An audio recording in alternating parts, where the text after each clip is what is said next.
Darkness clung to the stones of the Tower of Joy, like the memory of a bad dream. The wind whispered over the pale rock, a hollow moan in the desolate mountains, and the moon bathed everything in ghostly silver. Lyanna Stark had watched the sky shift from dusk to twilight, from the cramped window slit of her temporary prison, counting the slow passage of days with worry gnawing at her heart. She could not remember the last time she had known true rest. Perhaps it had been her final night at Winterfell, before all had gone awry, and she'd been whisked toward a destiny she had never fully chosen. She leaned against the cold stone, breathing in the night's chill. Her gown was rumpled and stained from nights of unease, her hair tangled, yet her gray eyes shone as bright as the moon. Courage had led her here, and courage had sustained her, but fear lingered behind that courage. Fear that she had been wrong to trust Rhaegar Targaryen's promise of honor and safety. Fear that she would never see home again. Fear that her brother Ned might be near, not knowing she was alive, or perhaps suspecting but unable to reach her in time. Perhaps she was a fool, she thought, turning to cast a glance at the bundle of cloth that rested on the straw-filled mattress. That bundle held the life she cherished most, her only beacon of hope in this tumult. She ran her fingers over it gently, and the child within shifted with the slight disturbance. He was quiet tonight, as though he somehow sensed the gravity of his mother's mood. Lyanna exhaled shakily and reached for him, pressing a soft kiss to his brow. She had never thought to be a mother so soon, nor under such circumstances, but the babe was all that mattered now. The clang of steel came from beneath her window. At this late hour, it was unusual to hear swords, unless the 3 Kingsguards stationed at the tower practiced even after nightfall. The legendary Sir Arthur Dayne, the amiable but formidable Sir Oswell Went, and the resolute Lord Commander Gerald Hightower were pledged to keep her secure, to ensure the safety of the prince's child. Rhaegar had insisted, yet Rhaegar was gone, off to war, lost to the swirl of prophecy and battles that would decide the fate of the realm. She had no illusions about the outcome of that war. Robert Baratheon's wrath was not easily stayed, and the rumor was that the rebel forces had gained ground every day. She knew Robert, loved him once in a girlish way that had turned to uncertainty. She also knew how far he would go to avenge her supposed honor.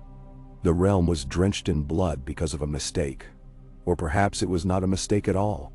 Perhaps she had chosen her path, though she still wrestled with the fairness of it. Tonight, something felt different. She had gleaned scraps of news from the Kingsguards, murmured discussions, or from the occasional hint of frustration that flickered across their faces. The Crown Prince was slain on the Trident, they said, and now the city itself had been sacked. Lyanna wondered if that spelled doom for her, or a new beginning. A memory from her father's advice came to her, back when she was just a tempestuous child riding across the snowy grounds of Winterfell. That to stand still in the face of danger was to invite death, but to act too rashly was often no better. Balance was crucial. She had been stewing here, waiting. Was it time to act? She pressed her ear to the door. All was quiet beyond the thick wood. They assumed she was resigned to her imprisonment, or that the risk of her escaping with an infant in her arms was minimal. But she had grown up with swords in her hands and cunning in her blood. Her father had not raised her to cower. This was the night. She could feel it in the way her heart hammered and her skin prickled with awareness. Once the child was secure in a wrap across her chest, she secured a small knife in the folds of her skirt, its hilt pressing cold against her leg. The corridor beyond her door was empty. Torchlight flickered along the stone walls, revealing no living soul, only the quiet hush of stale air. She crept forward, footsteps soft, pausing at every corner to listen. A faint echo of voices emanated from below. A conversation, though she could not discern the words. Her spine shivered. If the Kingsguard discovered her, all might be lost. She had heard enough tales of Sir Arthur Dayne to know he was unstoppable in battle. Yet with an odd twist in her stomach, she also knew he was bound by honor. All of them were. If she could simply avoid open conflict, she might slip away without crossing swords with men who had shown her a respectful courtesy. Men who had once pledged to defend her. She did not want their blood on her hands. The child stirred in his wrap, letting out a soft whimper. Lyanna swallowed the panic rising in her throat and gently rocked him, pressing her lips to his forehead as she continued her slow progress. Down one flight of steps, two, and she found herself near a small sally port. The one she'd heard rumored was used for supply runs. The door was unguarded, perhaps because no one could conceive she'd attempt it, and she carefully lifted the iron latch. The hinges complained with a scraping groan. Her breath caught, certain this was the moment all would be lost. But the voices remained distant, the conversation apparently uninterrupted by her meddling. Lyanna slipped out into the night, her heart drumming like a warhorse's gallop in her ears. Moonlight cloaked the wilderness in silver, highlighting the edges of steep crags and rocky slopes. She drew her shawl tighter around herself and the child to preserve what little warmth the desert night afforded. The air smelled of dust and wild sage, a scent so far removed from the pines and snows of her home. She already felt a stab of longing for Winterfell, the land of her childhood. And yet she pressed forward, taking cautious steps down the uneven path. Every rustle in the scrub made her pulse jump. She prayed no hidden watchers waited around the next bend. Yet she pressed on, for there could be no turning back now. The hours of the night stretched like a test of her endurance. She could not risk a light, so she stumbled blindly across the rocky ground, guided only by moonlight. The child dozed in her arms, only waking to let out tiny sounds of complaint when she jostled him too carelessly. She soothed him with a gentle lullaby, the sort her mother had sung in Winterfell's great hall, though now reduced to a broken murmur for fear of being overheard. She thought of Ned, who might be out there somewhere, and wondered if fate would allow their paths to cross. The knowledge that her father and brother Brandon were gone stung anew. She was determined not to let the sorrow devour her. It fueled her. The Starks had lost so much. She would not yield her child, her own life, to the same tragedy. Morning arrived in a slow bloom of pink and orange, the sky stretching wide over a barren wilderness of rock.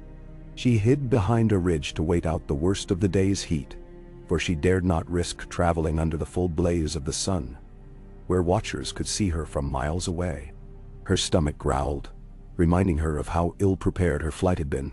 She had only a water skin and a few scraps of bread wrapped in cloth, scavenged during her last meal. That day was an agony, hot still and endless. She dozed fitfully, always alert to the smallest noise. The child remained mercifully calm, though she fretted that he might soon wail from hunger, and she had only so much nourishment to offer. When the sun dipped below the horizon, she continued her flight. The nights were colder than she had expected, and every step was a reminder that she was alone, exhausted, and doing the impossible.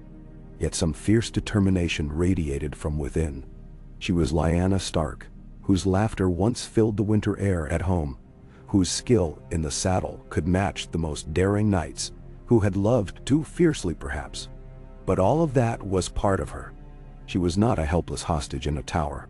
She was a woman who had chosen risk over complacency, and now she would see this choice through. Days slipped into a haze of travel.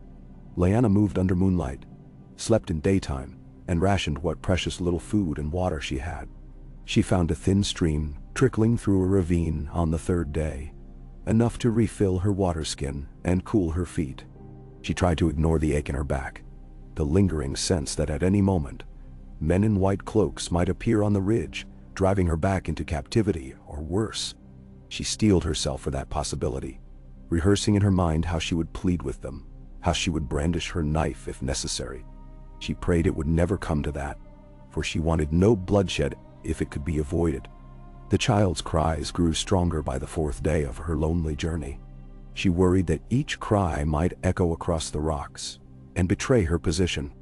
Yet there was little she could do beyond rocking him gently, singing whispered lullabies, and hoping the gods above or below heard her pleas for mercy. She found wild herbs and bits of edible plant to chew on for herself, but it was hardly a meal. Her cheeks grew hollow with hunger, her limbs weak. Still, she persevered, thinking of Ned, of the direwolf of House Stark that beat inside her chest.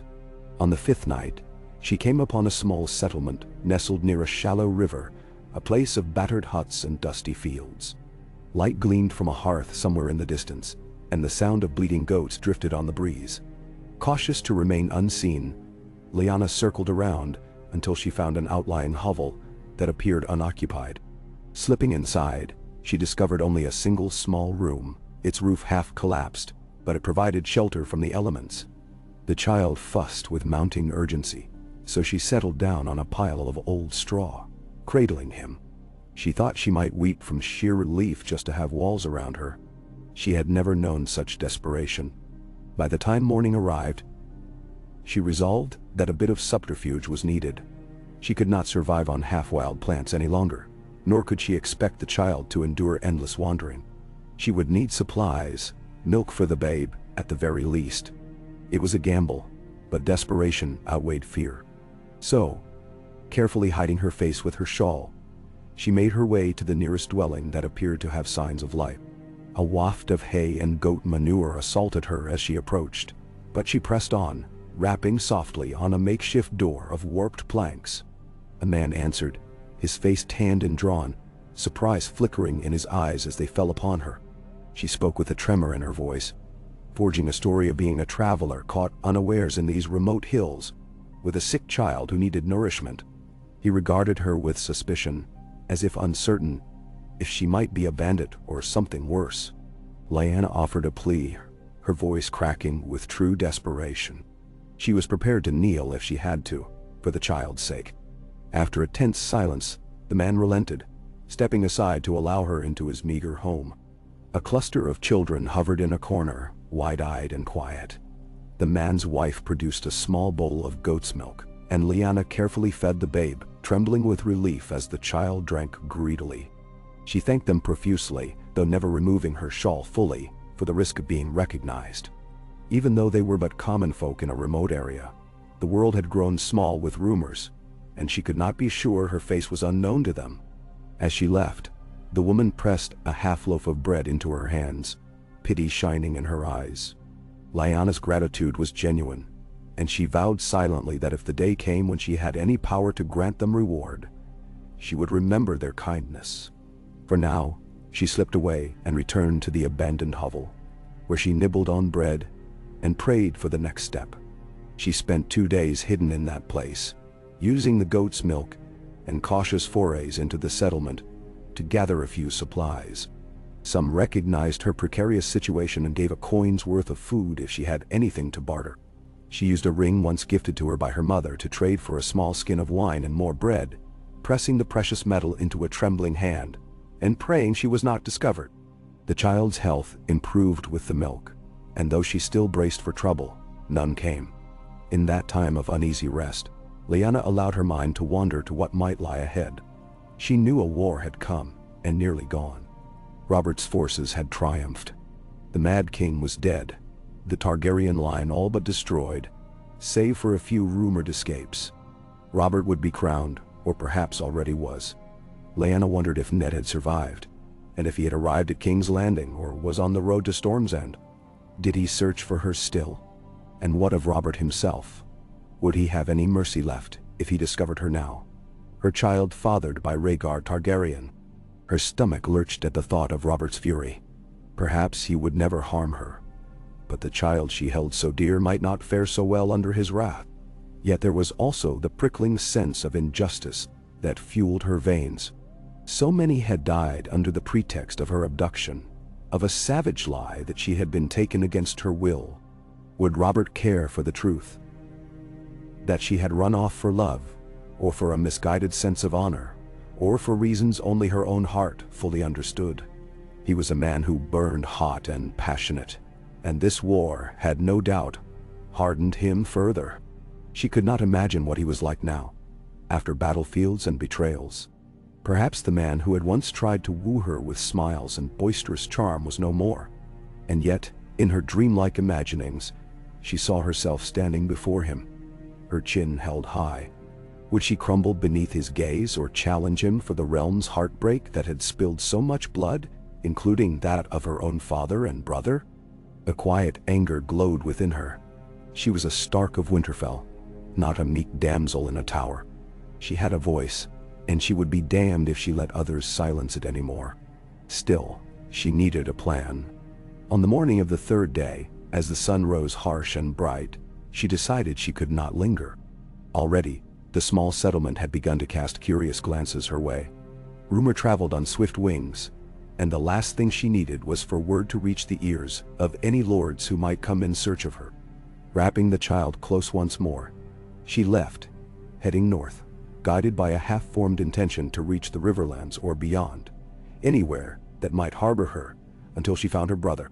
Winterfell was too far, but perhaps the Eyrie lay somewhere on the route. She recalled that Ned's friend, young Robert Arryn, no, that was not correct, it was Jon Arryn she thought of, was in open rebellion. The entire world felt twisted in knots, and she struggled to recall every detail of alliances and loyalties. Traveling by night again, she pushed forward. The land gradually shifted from rocky desert to more forgiving plains. Grass sprouted in patches. Streams ran a little deeper. She avoided major roads, fearing pursuit, and instead followed narrow trails that wound through hills. Her eyes stung from lack of sleep, but whenever she paused to rest, nightmares of knights with white cloaks or Robert's furious blue eyes hounded her. She bit her lip, repeating a silent mantra of survival. She had come this far. She would not yield now. It was near twilight when she discovered a group of travelers making camp by a sluggish river. She might have skirted around them unseen, but hunger and curiosity drove her closer. She kept her distance, watching from the cover of low shrubs. There were 5, perhaps 6, men and women, wearing travel-worn clothes with no evident sigils. A donkey grazed nearby, and a rickety cart rested by their tent. They were laughing softly, sharing a jug of something. The scent of roasting meat drifted to her on the wind, enticing her belly to rumble. She debated the risk. She could try begging food again, or attempt to steal. Stealing felt wrong, even in her desperation, and something in her upbringing rebelled at the thought. She opted for honesty, or a version of it. So she stepped forward, carefully letting her presence be known by calling out a greeting. Conversation stopped abruptly. 4 pairs of eyes fixed on her, and she saw the flicker of hands moving toward belt knives. She raised both palms in what she hoped was a display of harmlessness, and adjusted the child's wrap to ensure his presence was visible. That seemed to soften their stance. A woman with sun-browned skin and hair in a messy braid studied Lyanna carefully. A man with a hawkish nose stepped forward, seeming to size her up. Lyanna did her best to appear humble, explaining she was alone with her baby, that she had fled strife in the south. She needed safe passage northward. Did they know any routes or villages she might pass without drawing attention? The man gave a short laugh, remarking that nowhere was safe these days, with armies roving and lords bickering for control. But the woman, whose name Lyanna soon learned was Mia, invited her closer to the fire. "You'll freeze out there," she said. So Lyanna joined them, cautious but grateful. They offered a bit of salted meat, which she devoured with careful politeness. They asked few questions, though Mia's gaze lingered on Lyanna's finer garments as tattered as they were. The others spoke of scattered rumors. King's Landing had fallen, the Targaryens were done. Robert Baratheon was to be crowned. Ned Stark had led his forces to rout the remaining loyalists. Lyanna's heart soared momentarily at news of her brother's triumph, even as she felt dread coiling in her stomach about the rest. She learned that these travelers were merchants of a sort, moving small goods between towns, trying to eke out a living in the chaos. They had no great love for any lord, only desiring to avoid the ravages of war. The next morning, they offered to let her travel with them for a while. She accepted, though she kept her true identity buried deep. The hours on the road were marginally easier with the cart, where she could at least rest her feet. The child, sensing her easing tension, remained mostly quiet. When he cried, Mia would smile sympathetically and offer him an extra scrap of cloth for a swaddling. During these days of slow travel, Lyanna found a measure of calm. The group treated her kindly enough, never pushing too hard for her secrets. She clutched them close anyway, determined to keep the babe safe.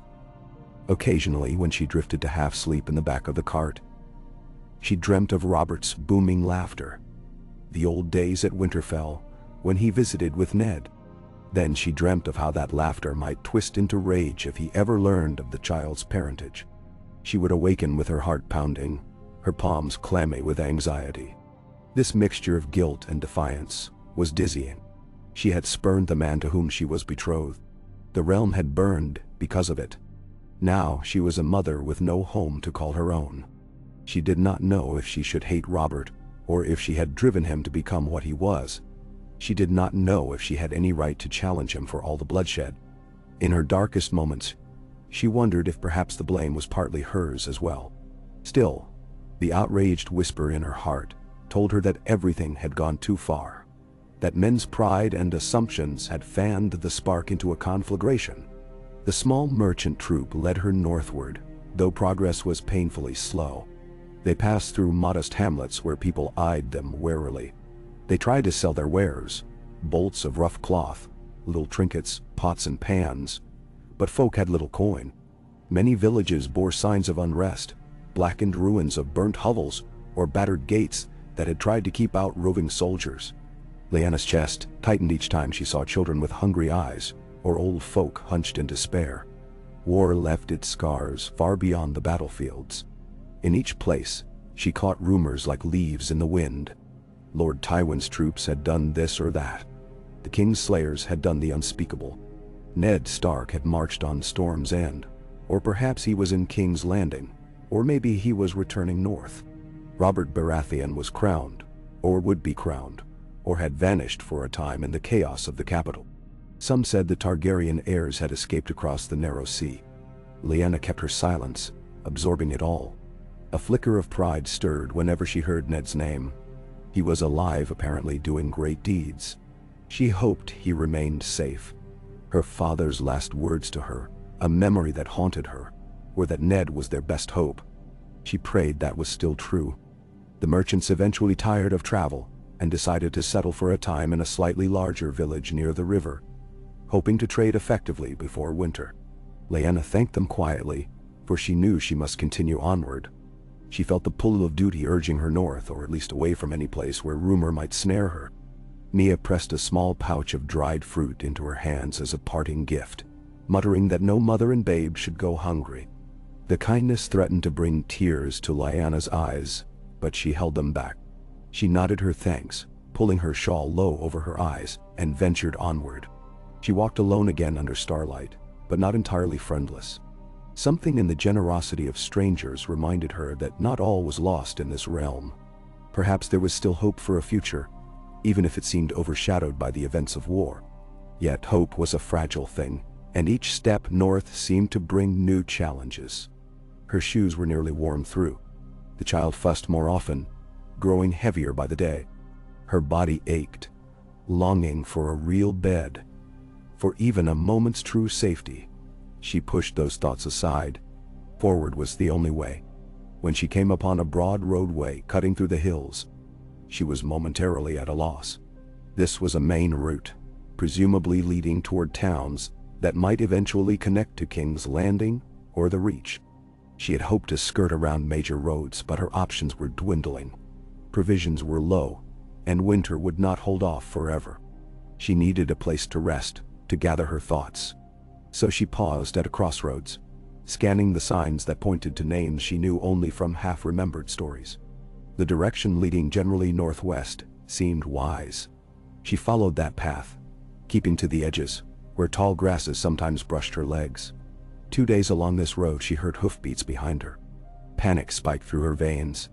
She glanced over her shoulder, seeing 4 riders approach, dust trailing behind. She ducked off the road into the underbrush, praying they had not noticed her. Hiding behind a cluster of stunted trees, she clutched the child to her chest, her heart pounding. She peered through the leaves. The riders were armed, wearing mismatched armor, the standard of no house. They looked more like brigands or mercenaries. One was a large man with a thick beard. Another wore a helmet that hid half his face. They slowed, scanning the area, presumably searching for something or someone. Lyanna stifled the child's whimper, urging him to remain quiet. She feared these men might discover her footprints on the dusty road, or glimpse the flutter of her skirts through the leaves. This was a dire moment. Sweat slicked her palms. Her knife was in her belt, but she could not hope to fend off 4 armed men alone. She bit down on her lip, blood pounding in her ears, waiting for them to pass. They lingered, exchanging hushed words she couldn't make out. Then the bearded one spat on the ground, gave some command, and they rode on. Only after their hoofbeats faded did she dare exhale, her limbs trembling with an adrenaline rush. She felt certain that had they caught her, they might have robbed or worse.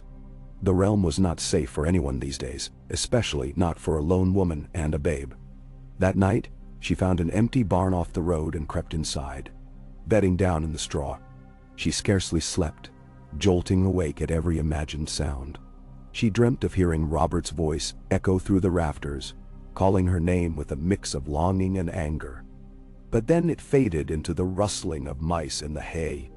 "Come morning," she set forth again, her lips chapped, her stomach gnawed with hunger. She could not go on like this much longer. She needed a plan, a real destination. Perhaps she should head for River Run, seat of House Tully, her mother's kin. She had no illusions it would be easy, but maybe if she appealed to family she could find refuge. Yet, that meant stepping right into the domain of the lords, who had allied with Robert. Would they accept her child? Confusion churned in her mind. A part of her wanted to vanish entirely, to find some remote farmstead, and live out her days in anonymity with her babe, letting the realm forget her. But she was Lyanna Stark. Could she really remain silent in the face of everything that had happened? Brandon and her father had been murdered. Thousands had died in a war triggered by Robert's fury at her disappearance. Would the realm truly know peace if she, the supposed catalyst, remained hidden? She felt a flicker of defiance again, that same rebellious streak that made her tilt her chin higher whenever she was told to kneel. If Robert was to be king, he should answer for what was done in her name. Her brother Ned might stand by him, but Ned had never been one to abandon honor. Would Ned defend her, or would he ask her to remain silent for the sake of the new rule? She wrestled with these questions for days as she continued onward, scrounging for food, trying to keep the child well. Each new dawn brought her a step closer to the heart of the realm, to the boiling pot of politics and armies. She saw signs of it everywhere. Patrols of armed men bearing the crown stag sigil of House Baratheon or the Wolf of Stark. She would hide until they passed, uncertain if she dared approach them.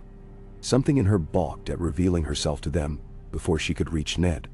Rumors now claimed that Ned had taken some men south, that Robert was in King's Landing, that Lord Tywin was behind Dark Axe. The stories changed with every tongue that spoke them. She felt caught in a web of swirling possibilities. Eventually, she found a small sept by a riverside, run by a handful of septas who tended to travelers. Hoping for discretion and kindness, Lyanna approached at dusk, half-starved, the child fussing with a weak cry. The septas took her in without question, as it was their calling to help those in need. They gave her a bowl of thin stew, and ushered her into a simple chamber with a pallet of straw. She could have wept at the relief of being able to wash her face, to eat a warm meal, and to lay the babe in a safe corner for a few precious hours. Though exhaustion claimed her swiftly, her dreams were restless, roiling with half-formed images of Ned's solemn face and Robert's clenched fists. When morning came, one of the septas, a gentlewoman named Septa Eleanor, asked if Lyanna might speak to the elder of their order who had noticed her distress. Lyanna hesitated but agreed, hoping perhaps for counsel. The elder septa was a regal woman of late middle age, with silver hair tucked under her white wimple. Her gaze seemed to see through any mask. Lyanna offered a partial truth. She was a northern woman separated from her family during the war, traveling with her child, seeking refuge. The septa listened intently and did not press too hard. However, she warned Lyanna that times were still dangerous, that the crowns were in flux, and that the north was far away. She suggested Lyanna remain at the sept if she wished, let the child grow and gain strength. Wait until the roads were safer. Lyanna considered this. A part of her yearned for the simplicity of it, to remain in a place of peace, to shield her son from the realm's turmoil. But as she gazed upon the candlelit statues of the seven, and inhaled the incense that perfumed these halls, she felt a stirring in her blood that told her she could not hide here forever. Not while her name was used as a war cry. not while she had a voice that might alter the course of events to come. If she remained silent, Robert would rule, unchallenged, believing her perhaps dead or forever lost. The realm would proceed with its new king, the rebels turned victors. Would her child's lineage remain a secret? Could she live with that burden? Though still uncertain, she told the elder Septa that she must find her brother or present herself in King's Landing. The older woman's eyes widened in concern, but she said little except to caution Lyanna that rumors of a woman claiming to be Lyanna Stark would draw many enemies. Lyanna simply nodded. She spent another 2 days recovering her strength, marveling at how the babe cooed in the quiet stillness of the sept. She prayed briefly to the old gods in her heart, though she stood before the new gods' altars, asking for guidance. Her answer, if any, lay within her own resolve. She would not be content to live in the shadows while men told her story for her, twisting it to suit their aims. She would stand before Robert if needed. She would stand before Ned. She would decide her path openly, not skulking like a thief in the night. On the 3rd day, she dressed in a simpler gown gifted by Septa Eleanor, a garment of plain gray. She wrapped the child snugly, kissed the Septa's farewell, and set out once more, following the main road that led toward the beating heart of the realm. A strange calm settled over her. She was afraid, but she felt a seed of confidence growing too. She remembered lessons from her father, who taught her that the only way to face a dire wolf was with steady eyes and steel in hand. And so, in a sense, she prepared to face the dire wolf of fate. The land was kinder here, with fields of tall grasses rolling gently, dotted by farmsteads and the occasional orchard. Autumn's hand touched the leaves, turning them gold and red. Caravans of refugees or merchants passed, sometimes offering idle greetings. She usually kept her hood drawn, avoiding excessive chatter, but she no longer hid in the bushes. Something about her posture, straight-backed, purposeful, discouraged casual brigands from approaching, though she still kept her knife near. In her mind, she tried to imagine what she might say to Robert when she finally stood in his presence. Words did not come easily. Perhaps she would let anger speak for her. Perhaps she would simply tell him the truth that she had chosen a different path from the future he imagined, and that the wars begun in her name must end with her voice, not with 1,000,000 swords. Or perhaps she would be speechless in the face of his stormy gaze, remembering the boy who once made her laugh. Each possibility stirred a flurry of nerves. And yet, she pressed on. One night, as she camped under an ancient oak, she dreamt of Ned. He stood at her bedside, concerned, telling her she must live, that the realm depended on her honesty. She woke with tears on her cheeks, the child whimpering softly. She rocked him in her arms, murmuring that all would be well, though her heart hammered with doubt. She wondered if Ned truly believed that, or if it was only her own subconscious giving shape to her hopes. The next day, a slow-moving caravan of travelers caught up to her, and she fell in step with them for a time. A motley group, some seeking relatives in the city, others returning after the war's end, hoping to rebuild. They shared food and stories around the campfire, though Lyanna remained mostly silent. One man, an older fellow with a kindly disposition, remarked that she carried herself like a high-born lady. She forced a laugh, deflecting with a quip about having read too many songs of chivalry. He chuckled, not pressing further. As they approached a larger town, she heard talk of the Iron Throne. Word was that Robert Baratheon had indeed claimed it, that Jon Arryn was now Hand of the King, that Ned Stark had gone home to bury fallen kin. The mention of her brother's departure startled Lyanna, and her heart sank. If he had returned north, who would stand for her in King's Landing? Did that mean she would have to face Robert alone? The idea set her stomach roiling with nerves. Part of her considered turning north as well, trying to catch Ned on the road or in the Vale. But she sensed it might be too late. The pass through the mountains was treacherous, especially with winter approaching, and she had no guarantee of finding him quickly. Meanwhile, the city beckoned. Perhaps that was where her fate lay, like it or not. The final stretch of the journey saw more traffic, carts of goods, soldiers on the road, small folk returning to farmland. The king's peace had yet to fully settle, but the presence of Baratheon banners discouraged lawlessness near the main routes. Now, as she drew closer to the capital, she made a decision. She would present herself not in secrecy, but in open truth. Perhaps she would name herself at a gate, demand an audience. It was reckless, but stealth had served her only so far. So she rehearsed what she might say, how she might hold her head high as she declared her name and house, how she might protect her child. The last night before she would reach King's Landing, she made a small fire in a secluded copse of trees. While the child slept on the blankets, she sat gazing at the sparks swirling up into the dark sky. She almost thought she saw her brother Brandon's face in the embers, or her father's stern gaze, or Rhaegar's solemn eyes. She closed her own, pressing fingertips to her eyelids as if to blot out the swirl of memories. Perhaps tomorrow would be the day she began to reclaim her own story. She found herself whispering into the night, quietly so as not to wake the babe. "Tomorrow, Robert, we see how this ends." The wind rustled through the branches overhead, carrying a slight chill. She refused to be cowed by the possibility of rejection or fury. Let him rage. Let him fling accusations. If the realm was to mend, its wounds needed to be laid bare. She had been silent too long, trapped first in the tower, then in the wilderness. No longer. She was Lyanna Stark, and she had come this far, battered but unbroken. Dawn brought the gold of the rising sun, illuminating the distant walls of King's Landing. Even from a league away, she could see faint plumes of smoke from the city's chimneys and the sprawl of buildings beyond the gates. 1,000 emotions welled up. Apprehension, defiance, a flicker of hope. She adjusted the child in her arms, breathing deeply to steady herself. Her heart pounded in anticipation of what lay ahead. Word by word, step by step, she would shape her destiny instead of being shaped by others' ambitions. And if Robert Baratheon sat upon that iron throne, she would make him face her, face the truth. Perhaps it would break them both. Perhaps it would forge something new. The future was as uncertain as the shimmer of heat rising from the road.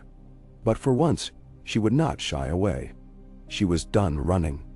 And so she walked onward, the city looming ever larger with each footfall. A low buzz of conversation rose from other travelers, heading in the same direction, a growing throng funneling toward the gates. She drew the hood low over her face, her pulse thrumming.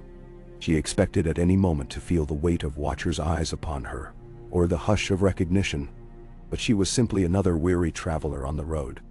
Within the city, behind walls of stone and columns of steel, Robert Baratheon reigned.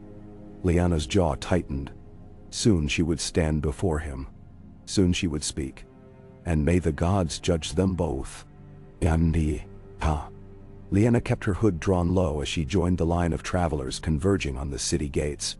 Dawn threw a pale gold sheen across the ramparts as if trying to gild the city's scars. Here and there, jagged sections of wall showed the fresh marks of recent conflict. Farther above, crows circled the turrets, their dark forms a stark reminder that death had visited this place, and not long ago. She could taste the ashes on the wind. Despite the new peace Robert Baratheon had supposedly established, King's Landing was still raw with old wounds. The gates were open, though guarded by a contingent of armed men wearing tabards that bore the crowned stag of House Baratheon. Some bore scars. Others carried themselves with the weary discipline of men who had been on campaign. Lyanna felt her pulse quicken at the sight of them. One guard barked orders to the merchants ahead, demanding to inspect their carts. Haggard peasants with bundles of possessions waited anxiously. The entire mass of travelers edged forward in fitful increments, every person resigned to the tedium of entering a city as large as this. She took a breath to steady her nerves. The child, snug in a cloth wrap across her chest, remained quiet, as though sensing her anxiety. She adjusted her hood, leaving only a narrow sliver for her eyes to peek through. Stray locks of her dark hair escaped in wisps as she patted them down absently. She had rehearsed this moment in her mind 100 times, imagining the possibility of being recognized, of being seized at once and dragged to the Red Keep. But the men here seemed to be paying her no extra attention. They were simply bored or harried, going about their duty. Eventually, it was her turn to pass under the stony arch. One of the guards, a young man with a tired face, raised his hand. "Purpose of visit?" he asked in a flat tone, as if he had repeated the question since sunrise without pause. Lyanna's throat felt constricted. "Looking for family," she managed, pitching her voice low. "I was separated during the war." She kept the words carefully neutral. The accent of the North softened. The guard peered at her, glancing at the child. His expression flickered toward sympathy. "A lot of folk here are doing the same," he said, then lifted a brow. "The city's in rough shape. Mind yourself, especially with a babe in arms." She nodded, keeping her gaze lowered, hoping it lent her an air of ordinary caution. He let out a small sigh and waved her through. She forced herself not to hurry, though her heart hammered. Only when she was well past the gate and weaving through the jostling crowd on the other side did she allow a trembling exhale. She was inside King's Landing now, inside the very walls that had once sheltered the Mad King, Rhaegar Targaryen, and now the victor who had unseated them all. The main thoroughfare beyond the gate teemed with life. People hawked bread, fruit, or cheap ale from wooden stalls that looked on the verge of collapse. Smells of roasting meat mingled with the pungent reek of the gutters, for the city's sewers were notoriously poor. A donkey brayed, a dog snapped at passers-by, and the ever-present murmur of thousands of voices pressed in around her. The crush of the crowd was suffocating. She had spent her life mostly in the north, in the wide courtyards of Winterfell or the open fields, or else crossing the stony deserts near the Tower of Joy. To be surrounded by so many souls left her feeling unsteady. She clung to her hood and drifted with the tide of foot traffic, searching for some quiet corner or alley where she could collect herself. Her senses assaulted by noise, she almost missed the man stepping out of a side passage. He jostled into her, muttering a quick apology before brushing on. She stifled a startled yelp, checking to ensure he hadn't pilfered anything from her meager pouch. But the man was already gone, vanished in the swirl of bodies. Her hand clenched over the hidden knife at her belt in belated caution. Surviving King's Landing might prove as daunting as escaping the Tower of Joy. She decided to head deeper into the city, though not too close to the Red Keep. The castle perched on a rise in the distance, a sprawling fortress of red stone, ringed by steep walls. Even from afar, she could see activity around the gates, the flicker of steel helms in the morning sun. Soldiers were going about their business. She wondered if Robert was inside, or if he had set off on some royal progress. Part of her wanted to march straight up those steps, demand an audience, let the consequences come as they may. But such an action felt rash. She needed to think, to find a vantage from which she could learn more about the new king, about who dwelt in the keep, and whether Ned might still be near. She drifted away from the main avenue, cutting through narrow streets where tall, rickety buildings rose on either side, close enough to nearly kiss overhead. Vendors leaned out from upper windows, shouting down to passers-by. Children scampered across walkways of rotting planks. The city was a labyrinth of slums and winding alleys that seemed to follow no logical pattern. More than once she took a turn and found herself facing a dead end or a towering stack of refuse that made her recoil. The child began to whimper at the stench. Her own stomach twisted with hunger. She had eaten little on the road. The dried fruit from the septus had run out. She paused at a modest stall, drawn by the smell of fresh bread, and placed a coin on the vendor's table. Her coins were pitifully few, coins she'd earned from bartering away small valuables at that remote settlement, or from the ring she'd sacrificed. The bread seller was a plump woman wearing a stained apron. She frowned when she saw the northern stamp on Lyanna's coin, but shrugged and made change anyway. Lyanna clutched the half-loaf and thanked her quickly. Around the corner, she found a set of worn steps leading to a stoop, half in shadow. There, she lowered herself, breathing shallowly. She tore off a piece of bread, soft and fragrant, and chewed slowly. Her body almost trembled in gratitude for the nourishment. She broke off a small portion, dipped it in water from her skin to make it easier, and fed it to the child, who gummed it with wide eyes. "Not what you deserve," she murmured, brushing a light kiss on his head. "But we'll manage." As she finished the makeshift meal, her thoughts returned to the swirling question of how to approach Robert. She had pictured confronting him in a great hall, perhaps in front of lords and courtiers, forcing him to acknowledge the truths behind the war, behind her disappearance. Yet imagining it made her heart thunder in her chest. She could almost see the betrayal in his eyes, the fury that might follow. This was the man who had toppled a dynasty to avenge what he believed to be her abduction and dishonor. Could he ever see her as anything but the lost bride, who had started his righteous crusade? Would he hear her words, or would he see only a reason to continue the cycle of Targaryen vengeance? That child in her arms bore Targaryen blood. She did not doubt Robert might see him as an abomination, a threat, a relic of a line he had toppled. Not today, she said under her breath. But soon. She rose on unsteady legs and headed off again, searching for shelter. She would need at least a roof over her head for the night. The day was warm, but a cold wind blew off the Blackwater rush each evening, and she had no wish to be caught sleeping in the open, especially the babe. Pawing through her memory, she recalled hearing of cheap inns in the regions near Flea, places where anonymity was easier to keep, though the hazards multiplied. That name, Flea, stirred an old recollection. A commoner district full of cramped hovels, foul-smelling drains and potshops. But it was also a place where the gold cloaks seldom asked too many questions. If she had to remain hidden, that might be her best chance. The path to Flea took her through an ever-tightening maze of narrow streets. The city had a life of its own, a cacophony that never seemed to pause. Eventually, the smell of rot, cheap ale, and smoke grew thicker. Buildings leaned precariously over the muddy lanes, and half-naked children shouted, running barefoot. Shifty-eyed men lurked at corners, scanning passers-by for an easy mark. Lyanna kept her gaze forward, hands on her wrap. She tried to walk with purpose, not wishing to appear lost. She found an inn, or what passed for one. An old structure of sagging timber, with a battered sign depicting a chipped mug swinging in the breeze. The sound of raucous conversation spilled from within, mingled with the sour smell of stale beer.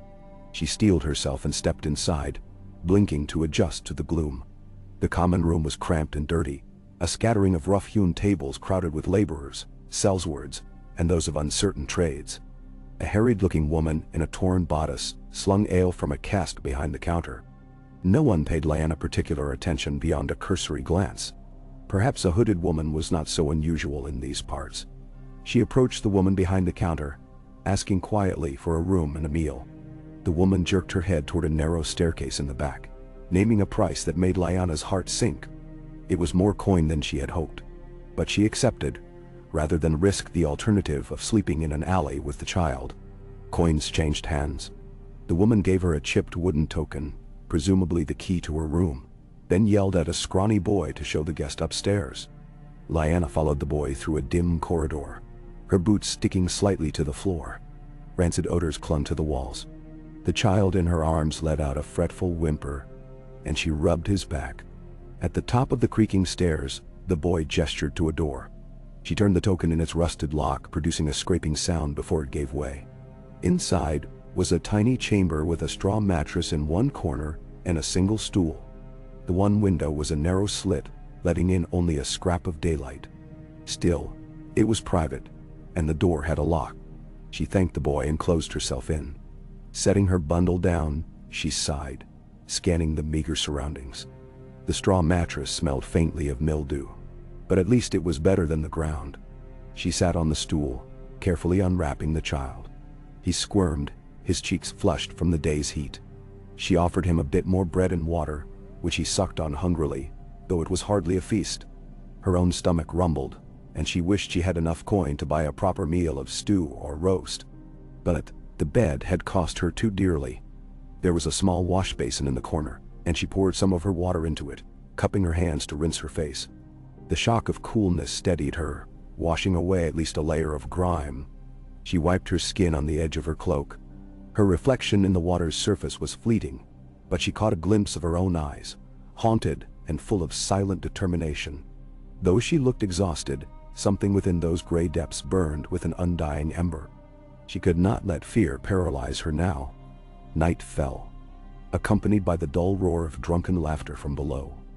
Lyanna remained in her room, dozing in short snatches as the child curled at her side on the mattress.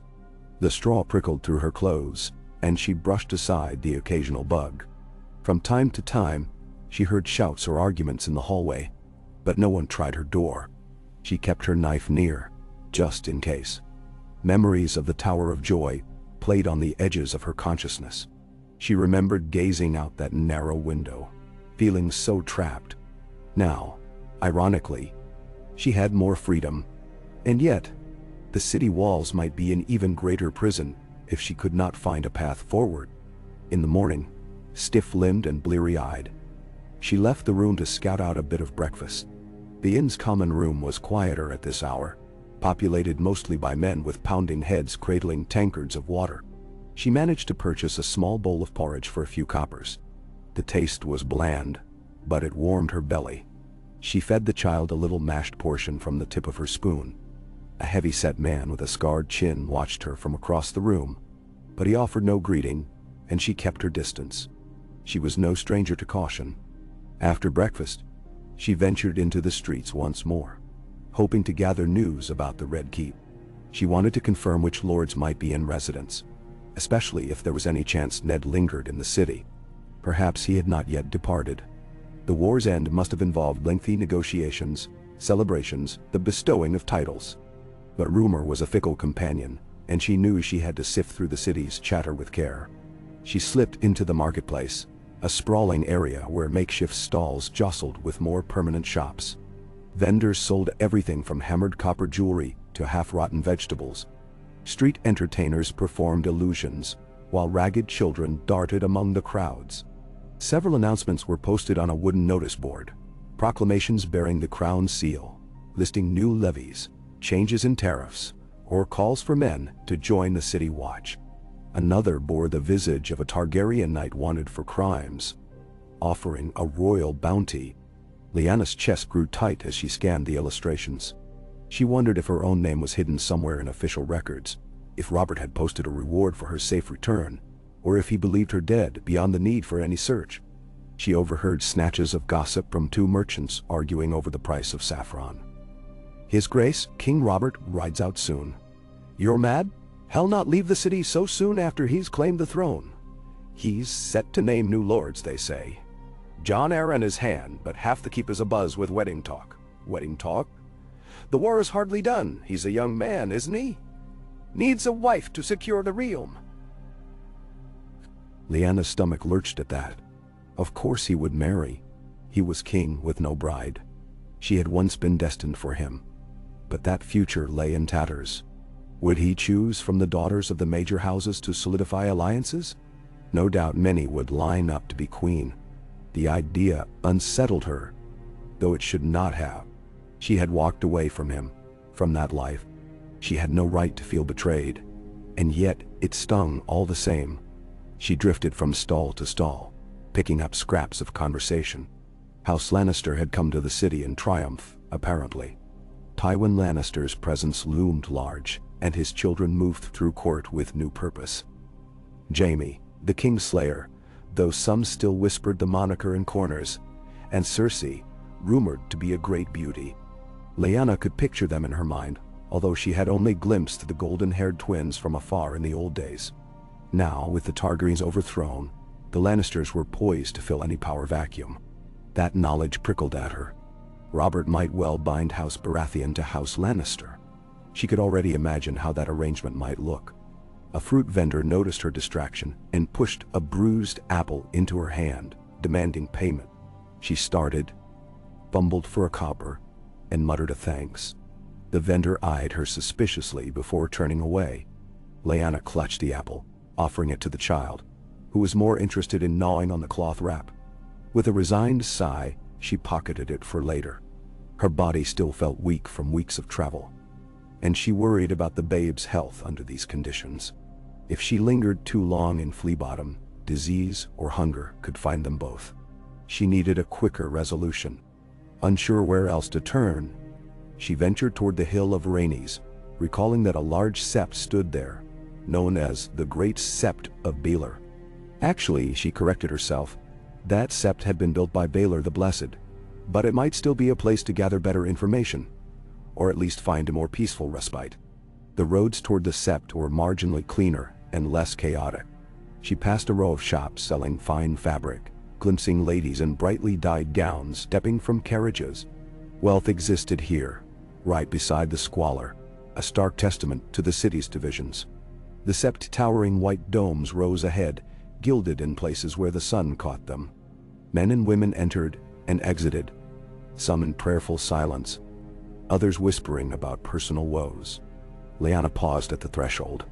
The massive doors, carved with scenes of the seven, reminded her of her recent shelter at the small sept by the river. Perhaps she would be safe among septas and septons here too. But this was no quiet retreat. The great sept of Baylor was a grand hub of worship and politicking. If she made inquiries here, she risked notice. Still, she stepped inside. Incense wafted around the marble columns that soared overhead. Candles cast flickering light on statues of the seven. The father, the mother, the warrior, the maiden, the smith, the crone, the stranger. The hush inside was punctuated by footsteps echoing on the polished floor. A group of novices knelt in prayer before the altar. Lyanna drifted to a side chapel, seeking a bench in the shadows, and settled the child against her lap. She peered around warily, taking in the hushed reverence. To her relief, no one approached her with questions. She found herself staring up at the statue of the mother, cradling a child in her arms, and her throat constricted with emotion. It felt too close to her own predicament. She closed her eyes, grappling with the swirl of guilt and defiance that had accompanied her all these months. Had she done right in following Rhaegar, in trusting his convictions? Could she, in good conscience, blame Robert for the war that followed? Or had she been a catalyst, setting alight a pyre of male pride and ambition? The statue offered no answers. Faith never came easily to Lyanna. She was a daughter of the North, more at home in the Godswood than among these statues. Yet she murmured a quiet plea for guidance, for she felt as lost as she ever had. A gentle voice roused her from her reverie. "Are you in need of assistance, child?" A septon, older and stooped, wearing simple robes and a kindly expression, stood nearby. She startled, almost rising to flee. But his eyes held no malice, only concern. She shook her head. "I only sought a moment of quiet." Her voice came out softly. He nodded. "You found the right place for reflection. If you ever need counsel, do not hesitate. We all have burdens in these times." He offered a small bow, then moved away with measured steps. Lyanna exhaled, relieved that he asked for nothing more. And at least, not yet. She remained there for a while longer, letting the calm of the sept ease her jangling nerves. The child dozed, lulled by the hush. Eventually she rose and slipped out. The late morning sun greeted her with a fierce glare. She shielded her eyes and began to walk once more, uncertain of her next destination. She considered seeking out the Red Keep, if only to observe from afar. Perhaps she could catch a glimpse of who came and went. If she saw familiar northern bannermen, some who might recognize her but not betray her, she could approach them discreetly. It was a risk, but all paths forward teemed with risk. So she followed the winding streets that climbed toward Aegon's high hill, where the Red Keep perched in majesty above the city. The chatter of commerce fell behind her, replaced by the more ordered bustle of official buildings and the approaching fortress. A wide stone road led to a gatehouse, beyond which soared the keep's outer walls. Uniformed gold cloaks stood at intervals, watchful. She kept her distance, lingering near a line of olive trees planted alongside a courtyard wall. Through the iron bars of a gate, she could see the castle's yard, where men-at-arms drilled or tended to wagons laden with supplies. She felt a pang of nostalgia for Winterfell's yard, where she had once sparred with wooden swords alongside her brothers, giggling at Ned's serious face whenever he thought she wasn't taking her lessons to heart. That memory nearly brought tears. She held them back, focusing on the present. A retinue of mounted knights trotted into view, their armor gleaming. She glimpsed a banner with the stag and lion combined, the new royal sigil perhaps, or a sign of alliance with House Lannister. Her chest tightened. This must be the new reality. Baratheon and Lannister united. She thought of Robert, so large and boisterous in her recollections, side by side with the cunning Tywin, or his children. The knights halted in the courtyard. She heard orders barked, then the clang of a portcullis rising. Several men in fine cloaks emerged from within the keep. among them a tall, broad-shouldered figure in black and gold. Lyanna's breath caught. Even at a distance, it had to be Robert. He was thicker around the middle than she remembered, but his presence was undeniable. She caught a flash of dark hair and a beard. Her heart pounded so violently she thought it might burst through her ribs. She pressed herself against the wall, peering through the iron bars. This was the man who had once called her his truest love, who had raged across battlefields to reclaim her. Now he stood mere yards away, conferring with men in polished plate. She strained to hear snippets of his voice, but the distance and clamor made it impossible. He gestured forcefully, as if giving commands. The men around him nodded and parted. A golden-haired figure, Jaime Lannister, she realized, stepped forward to speak to Robert. The dynamic between them was hard to read from afar, but they seemed cordial, if not warm. Lyanna clutched the iron bars, the cold metal digging into her palms, uncertain whether to be relieved or frightened that Robert seemed in such command of his domain. Then, as though sensing her gaze, Robert turned. For a moment, Lyanna froze, convinced their eyes met across the courtyard. Across that barrier of iron, she swore she saw a flicker of awareness in his stance, an indefinable tension in his posture. But it might have been only her imagination, because he immediately turned away, speaking to Jaime and another man. The portcullis clanked again, and more soldiers clattered out, forming a procession. Robert mounted a massive warhorse, black as night. The courtyard bustled with activity as the king and his retinue prepared to ride off. She could see him beckon someone forward. A squire, perhaps, who rushed to hold the reins and fasten a cloak around Robert's broad shoulders. Despite the swirl of movement, Lyanna could not tear her eyes away. The last time she'd seen him, he had been a different man. No, he had been a young warrior, newly come into his prime, betrothed to her by arrangement, but also by genuine affection. Now he was a king, shaped by war and victory, perhaps haunted by the losses endured along the way. She wondered if he thought of her as a ghost, a bitter memory. Did he hate her for what he might consider betrayal? Or did he still nurse that old wound in his heart? Her thoughts blurred, and she felt the child shift in her arms. A soft coo broke her trance. She looked down at him, guilt rippling through her. This was Robert's city, Robert's throne, yet here she stood with the babe who carried the blood of another. She no longer knew if she should stay hidden or fling herself into the courtyard, cry out her name, and see what might happen. But fear for the child was stronger than any fleeting bravado. She stepped back from the bars. She watched as Robert's party began its departure, knights guiding their horses into formation. The gates opened, and the king rode out, flanked by the stag and lion banners. Onlookers cheered from the courtyard and the outer ward. A rush of voices called, "Long live the king!" The echo of hooves on stone reverberated in the morning air. Lyanna caught one last glimpse of him, proud in the saddle, before he disappeared from view. An ache spread through her chest, part sorrow, part frustration. She ducked away from the courtyard gate, ensuring no one had noticed her loitering. If he was riding out, perhaps now was not the time to make a scene. Or perhaps it was the perfect time to slip in and seek some official who might lead her to him. But that felt too uncertain. Without Ned or any ally, she might find only scorn or danger. The tension in her heart was nearly unbearable. Yet she made herself move, heading back down the slope, away from the keep, away from the chance of discovery. She needed more information about Robert's routine, about who might support her. A reckless confrontation could cost her child his life. She returned to Flea Bottom by mid-afternoon, weary and parched. She purchased a bowl of thin stew from a street cook, ignoring how the man coughed into his sleeve as he prepared it.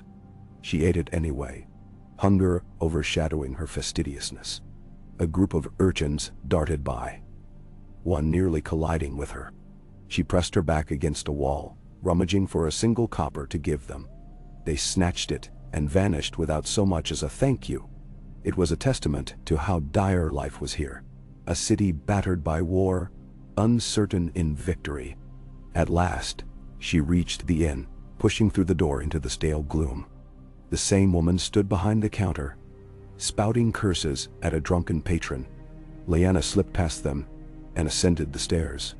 Her room greeted her with that pungent odor, but at least it was a place to collapse for a moment.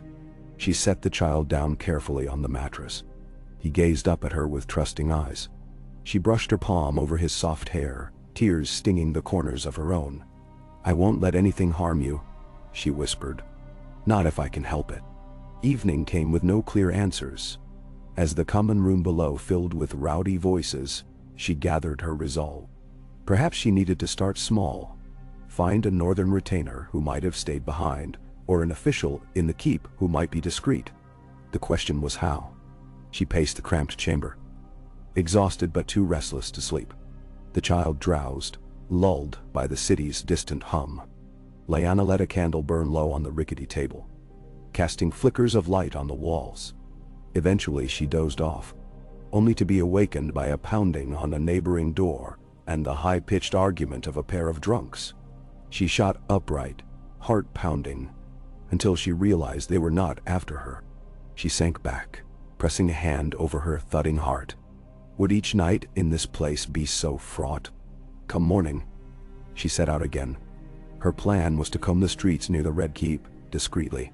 Perhaps in the taverns that catered to the keep's servants and lesser functionaries, she might overhear talk of any northern contingents or loyal swords from Winterfell.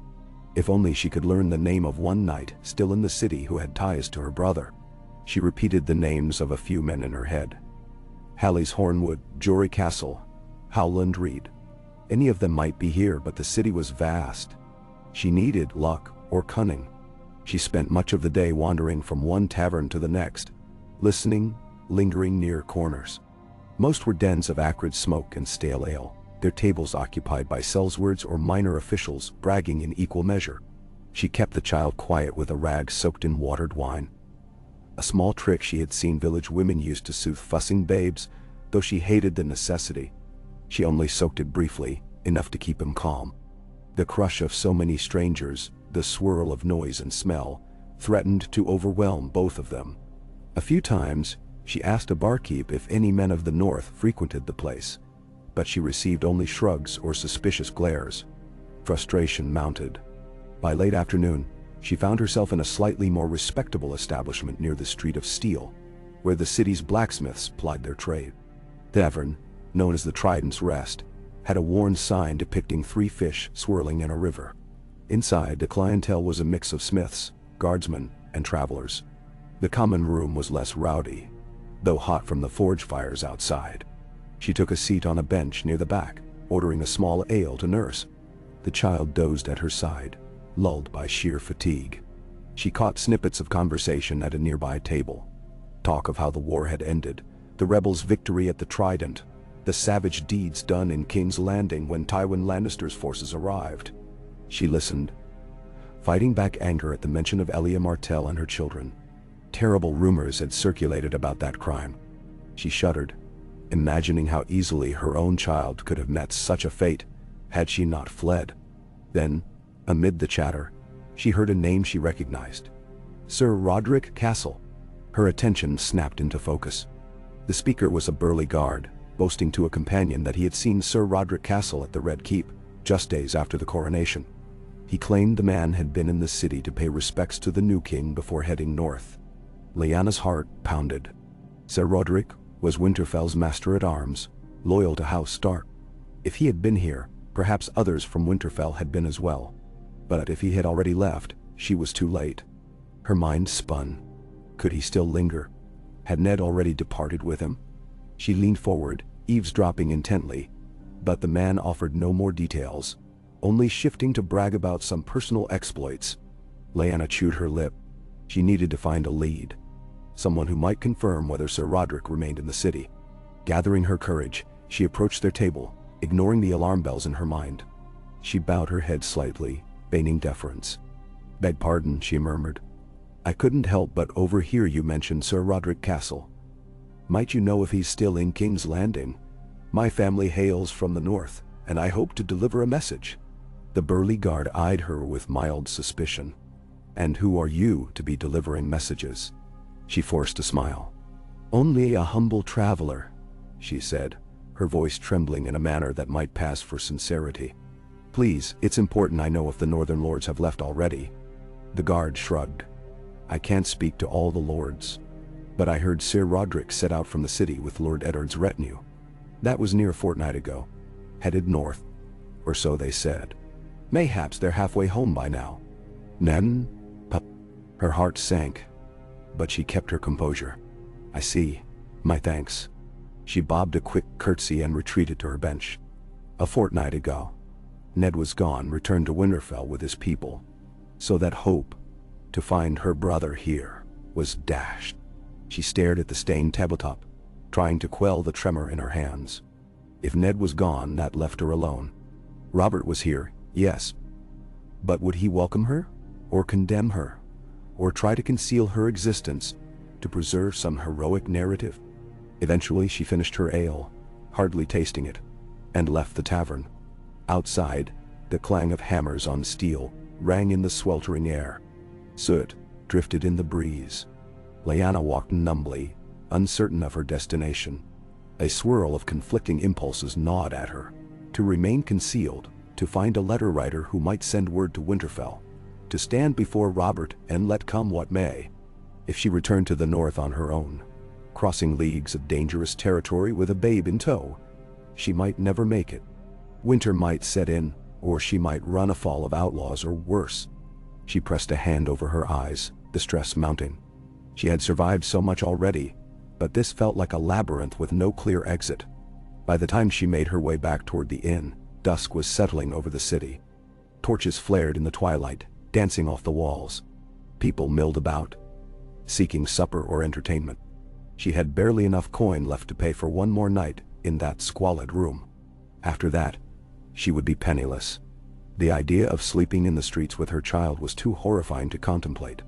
At a street corner near Flea Bottom's entrance, she spotted a pair of gold cloaks leaning lazily against a building, exchanging quips about the day's patrols. She froze, stepping into the shadow of a sagging awning. One of them was describing how the king's party had ridden out to the Kingswood. The other snorted that the king fancied hunting boar or stag. Anything to distract from the drudgery of rulership. The mention of Robert stung. She recalled how he'd always boasted of wanting to wrestle a boar and mount its head in the hall. Perhaps that part of him had not changed. She couldn't help a faint smile, pained though it was. A dog ran by, snarling, chased by a cursing butcher. Lyanna darted across the lane, blending with a group of common folk who seemed to be returning home from their day's labors. She breathed a sigh of relief when she reached the inn's worn door, slipping inside. The common room was already roaring with conversation and the tang of spilled ale. She forced her way through the crowd up the stairs and into the dim sanctuary of her room. Her entire body sagged as if she'd been physically battered. She latched the door, lit the stub of a candle, and laid the child on the bed. He stared up at her, brown eyes reflecting the flickering flame. She felt tears burn behind her lids. How many days of this uncertainty could they endure? I have to decide, she murmured, voice ragged. She paced in a small circle, the worn floorboards creaking. I have to face him. I can't go north alone. I can't remain in hiding indefinitely. And if I must, I'll challenge him to acknowledge everything that's happened. The truth, the child. My part, his part. Her breath caught. She thought of the risk, the possibility that Robert might try to seize the child or worse. Yet she also recalled how fiercely protective he had once been of her. Had that Robert vanished? Sinking onto the straw mattress, she clutched the child to her chest, as though drawing courage from his warmth. Perhaps the gods have willed it, she whispered. I will gather my strength tonight. Tomorrow I find a way in, an official, a guard, someone who will bring me before him. Even if I must stand in the throne room itself. The notion filled her with dread and a strange exhilaration. No one else would speak for her. Her father, her brother Brandon were gone. Ned was far away. She alone would have to claim her own voice. The realm might recoil, but let them. She was Lyanna Stark, not some prize to be bartered or memory to be mourned. Night deepened, and the sounds from below became a blur of laughter, arguments, and raucous singing. She tried to sleep, but her mind spun ceaselessly. At one point the child awoke, fussing. She quieted him with soft coos, pressing a gentle lullaby to his forehead, one her mother had once hummed. In a haze, she imagined the faces of everyone she had lost or hurt. Brandon, who had once teased her mercilessly and died so horribly. Her father, the steady rock of Winterfell, executed by the Mad King. Rhaegar, who had believed in prophecy and left her behind with only a scrap of promise. And Robert, who had turned the entire realm upside down in her name. The weight was crushing, yet she did not yield. Near midnight, she finally succumbed to a fitful sleep, the child cradled against her. She dreamt of the godswood at Winterfell, the heart tree's ancient face weeping red sap. She dreamt of Ned's voice calling her name, his tone urgent, as though trying to warn her. She spun in the dream, searching, but only found swirling snow and the echo of a distant war horn. Then the whinny of horses broke through, and she woke with a gasp. In the real world, some drunken stable hand was likely guiding horses in the yard outside. She exhaled, heart pounding. She didn't sleep again that night, only lay in the darkness, listening. A plan formed in her thoughts, piece by piece. At daybreak, she would seek an audience, or at least approach the keep's officials. Perhaps she could request the mercy of the king. She had no illusions it would be a calm reunion. But to keep hiding would be to dishonor herself and to let the realm's confusion persist. A small, desperate hope flickered that Robert might show some measure of compassion upon seeing her alive. If not, she would not go quietly. The night dragged on in that swirl of resolution and fear, until the faintest glimmer of dawn touched the edge of the window slit. Lyanna rose, pinned up her hair beneath her hood, and prepared to face the day. With trembling hands, she swaddled the child securely, kissed his forehead, and whispered, "We are done running." Then she slipped from the room and into the uncertain light, footsteps echoing on the rickety stairs. She did not know if she would leave that inn alive again, but she knew she must try. If the cost of truth was high, she would pay it. She had spent too long in the shadows. The time for silence had ended. Okay. The sky was little more than a wash of pale gray when Lyanna stepped outside. The child tucked against her. The overnight chill clung to the narrow street like a ghostly veil, and the meager warmth of the rising sun offered only a timid promise of comfort. A handful of people trudged past her in sullen silence. A stooped old man leaning on a splintered cane, a washerwoman hauling a basket of damp linens, a pair of apprentices yawning as they clutched their tools. The city had yet to stir into its daytime clamor. It lay in that half-state of yawning and groaning, wanting to sleep a while longer. She paused just outside the inn's door, adjusting the baby's wrap and ensuring his face was covered from the lingering cold. Beneath the cloth, he stirred, little fists wriggling in protest. Lyanna pressed a tender kiss to the top of his head. "Hush," she whispered. "We'll manage." Her heart clenched as she spoke, because she wasn't entirely sure how. But if she'd learned anything since the Tower of Joy, it was to push forward, no matter the fear that clawed at her belly. She started walking, letting the natural slope of the road guide her away from Flea Bottom's worst stench. The tang of rotted food still lurked in corners, mingled with the sharpness of old urine. But it was less cloying at this early hour. Lank shadows stretched across the pitted cobblestones. She stepped over puddles of who knew what, careful not to soak her shoes more than they already were. In her mind, a plan had begun to take shape. She would circle the Red Keep, find a smaller, less guarded entrance, perhaps a postern gate or a sally port used by servants, and attempt to speak with someone of mid-level authority. A steward, a master of the household, anyone who might carry her message to the king. Or, in a show of open honesty, perhaps she would simply present herself to the gold cloaks at the main gates. Declare herself Lyanna Stark, and let fate decide. A tremor of apprehension tightened her chest whenever she imagined that last scenario. There was no denying the risk. Word had it that Robert hated all things Targaryen now. There was no telling what he would do upon hearing of a child fathered by Rhaegar. Yet she could not keep running. She would not creep into the countryside to wait for Ned. She was done waiting. She turned onto a wider street, where the city's main current of travelers was beginning to flow. Vendors were setting up shop, pulling back tattered curtains to reveal produce or wares. She spotted a cluster of sellswords lounging against a wall, passing a flask among them. Elsewhere, a bearded man in a stained tunic swept dust from his threshold. Lyanna tried to keep her stride purposeful, but unremarkable. Her hood low, her posture calm. Her heart hammered at the thought of each passing figure calling out to her, demanding to see her face. Yet they hardly gave her a second glance, each burdened with their own survival. At length, the street tilted upward, curving toward the higher districts. The Red Keep loomed in the distance, crowning Aegon's high hill with its forbidding red walls. Lyanna paused to sip from the small skin of water she tucked beneath her cloak. The child let out a fretful whine, the early morning chill perhaps troubling him. She rocked him gently, scanning the surroundings for some place to collect her thoughts.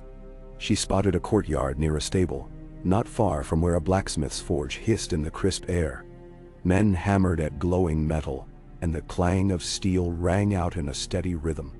She drifted toward the courtyard, which was only partially enclosed by a half-crumbling wall. Within, a single tree grew in defiance of the city's stone and mortar, its sparse leaves turning yellow as autumn deepened. No one else lingered there except a scrawny cat nosing around for scraps. Lyanna settled on a low chunk of stone, cradling her child against her. She exhaled, eyes flicking up to the keep again. From here, she could glimpse a watchtower and the slant of the morning sun on the highest ramparts. Part of her wanted to storm up those winding roads now, present herself at the gates, and end this uncertainty. But she needed to weigh how to do it, like a supplicant or like a Stark of Winterfell. If she arrived claiming her name, the gold cloaks might scoff or arrest her for impersonating someone of Ned Stark's kin. They might even laugh and shoo her off, thinking her mad. If they did believe her, who knew what Robert's reaction might be? If news of her presence reached him too suddenly, she was not naive enough to think that the sight of her would necessarily thaw him. The realm had known too much blood, and Robert had changed in ways she could not begin to measure. She closed her eyes. A breeze ruffled the hood of her cloak, tickling her cheeks with stray strands of hair. She recalled the day in Winterfell's courtyard when Robert had first arrived with Lord Arryn and a retinue of gallant knights. She had been young, flushed with excitement. Her brother Brandon teased her about the big storm lord who wanted to woo her, but she'd laughed it off. She'd had no idea then how violently fortunes could turn, nor how impossible the future could become. Her reverie broke when she heard voices approaching. Two men in rough-spun clothing, carrying baskets of nails, ambled into the courtyard. They glanced her way, but didn't linger. She realized she was only drawing attention by sitting there, so she stood, forcing herself back to the road. She passed the blacksmith's shop, the heat washing over her even from a distance, making her cheeks flush. The child stirred, letting out a faint, mewling cry. She had nothing to feed him but a few crumbs of bread and a meager portion of milk she'd bartered for the previous day. Soon, she would be out of resources entirely. That fact gnawed at her. Time was not on her side. When she reached the next corner, she stopped short. Ahead, a group of gold cloaks stood in casual formation, apparently preparing for a patrol or changing shifts. The sight made her pulse flutter. To her left lay a narrower street that veered downhill toward the harbor. A sour tang of fish wafted on the breeze. To her right, the winding path ascended toward the outer walls of the Red Keep. She hesitated, swallowing her fears. This was it, the direct route. She had to at least see how closely guarded the main gate was this morning. With renewed resolve, she set her shoulders and walked toward the keep. The climb grew steeper, and the city spread out behind her in a patchwork of rooftops and chimneys. Masts from ships in the harbor poked above the haze, and the snaking blackwater rush glinted in the distance. Closer at hand, official-looking buildings lined the approach. A grand stable for the king's horses, a building that might house the crown's bureaucracy, and various residences for highborn courtiers. Purple and gold banners fluttered from some balconies, while dusty red ones hung from others. A faint murmur of activity rippled through the streets, merchants delivering goods to the keep, lesser nobles' carriages bouncing over the uneven cobblestones. Each step drew her closer to the seat of power. Eventually, the main gates came into view. Two tall towers flanked the arched entry, and a portcullis stood raised in mid-position. At least a dozen gold cloaks milled about, some checking wagons, some inspecting travelers on foot. The occasional mounted knight trotted in or out, greeted or dismissed with crisp salutes. It was a steady, orderly flow of traffic. Lyanna lingered behind a cluster of tradesmen who waited with supply carts. Her heart throbbed so powerfully that she was sure others must hear it. She squinted, searching for a face that might show some measure of kindness or approachability. Most of the guards looked grim or bored, going through the motions. Then she noticed a man somewhat older than the rest, standing near a side post. He wore the same gold cloak uniform, but carried himself with the slight hunch of someone who'd been on duty for years. His beard was grizzled, and lines etched his face, but his eyes had a hint of weary compassion. She angled toward him, breathing shallowly. Before she could cross the space between them, a pair of soldiers rolled a large barrel out of a wagon, and she had to sidestep quickly to avoid being knocked off her feet. The child woke, startled by the commotion, and let out a fretful cry. Lyanna's hood slipped, revealing a flash of her dark hair. A couple of the gold cloaks turned to look, but she quickly ducked her head down, gently rocking the babe, whispering apologies. She felt their stares lingering, though they soon returned to their tasks. The old guard she'd singled out was now walking toward a newly arrived carriage, along with another guard. If she followed, she risked making a scene in front of more people. Doubt crawled under her skin, urging her to retreat, but she remembered the vow she'd made. No more running. So she squared her shoulders, lifted her chin just enough, and slipped around the wagon to approach him. He was examining the carriage's occupants, a minor noblewoman and her daughter, by the look of their fine but not ostentatious garments. Lyanna hovered at the edge of earshot, waiting for a chance to speak. The noblewoman was complaining that the inspection was unnecessary and time-consuming, her daughter rolling her eyes. The guard calmly explained that even the well-born were subject to checks. Finally, he gestured the carriage on with a wave, and it rattled through the gate. She seized the moment before someone else claimed his attention. Taking a breath, she stepped forward. He noticed her at once, eyes flicking over her hooded figure and the babe. His hand rested lightly on the pommel of his sword, a reflex born of long habit. "Yes, mistress," he said, not unkindly. "You need something." Her heart hammered. I have urgent business in the Red Keep," she managed, forcing herself not to lower her gaze too much. "I need to speak to someone of authority if possible." His brow furrowed. "Urgent business, is it?" He gave her a quick once-over, likely noting the modest quality of her cloak, her travel-worn shoes, and the child in her arms. "You with a merchant train? Some petition for the king's men?" She swallowed hard. "Not exactly." She could feel sweat gathering at her temples. It's a personal matter. I need to deliver news to the king." Even saying the words made her blood run cold. She swallowed, trying to keep her voice steady. "It concerns House Stark." His eyes narrowed. "House Stark, you say? That's a serious name to bandy about. Our new king's close friend and ally is Lord Stark. He might not be in the city, though. Are you sure your message is for the king himself?" He hesitated, as though wary she might be spinning some wild tale. "What news, exactly?" She gripped the child a bit tighter, mindful not to crush him. "It's not something I can shout in the open," she said, voice quavering. "But I swear on my honor, I mean no harm. I ask only that you bring me to someone who can judge the matter properly." His suspicious gaze lingered on her features. She could almost see the flicker of curiosity. "We get all sorts claiming to have a grand message for His Grace," he said. "Some spout nonsense about lost heirs or hidden fortunes, hoping for coin or favor." Yet he did not immediately dismiss her. Perhaps noticing her accent, which had the faint ring of the North, despite her attempts to soften it, she drew a breath, forcing her trembling into a semblance of poise. "I understand. You have your duty." Carefully, she reached into the folds of her cloak to produce a small token. A silver pin, shaped like a wolf's head, battered but still recognizable. It had been tucked away with her few meager belongings, an old keepsake, originally worn by her brother Brandon. "This is all I have left to prove my ties," she whispered, holding it out. "Look at it closely, please."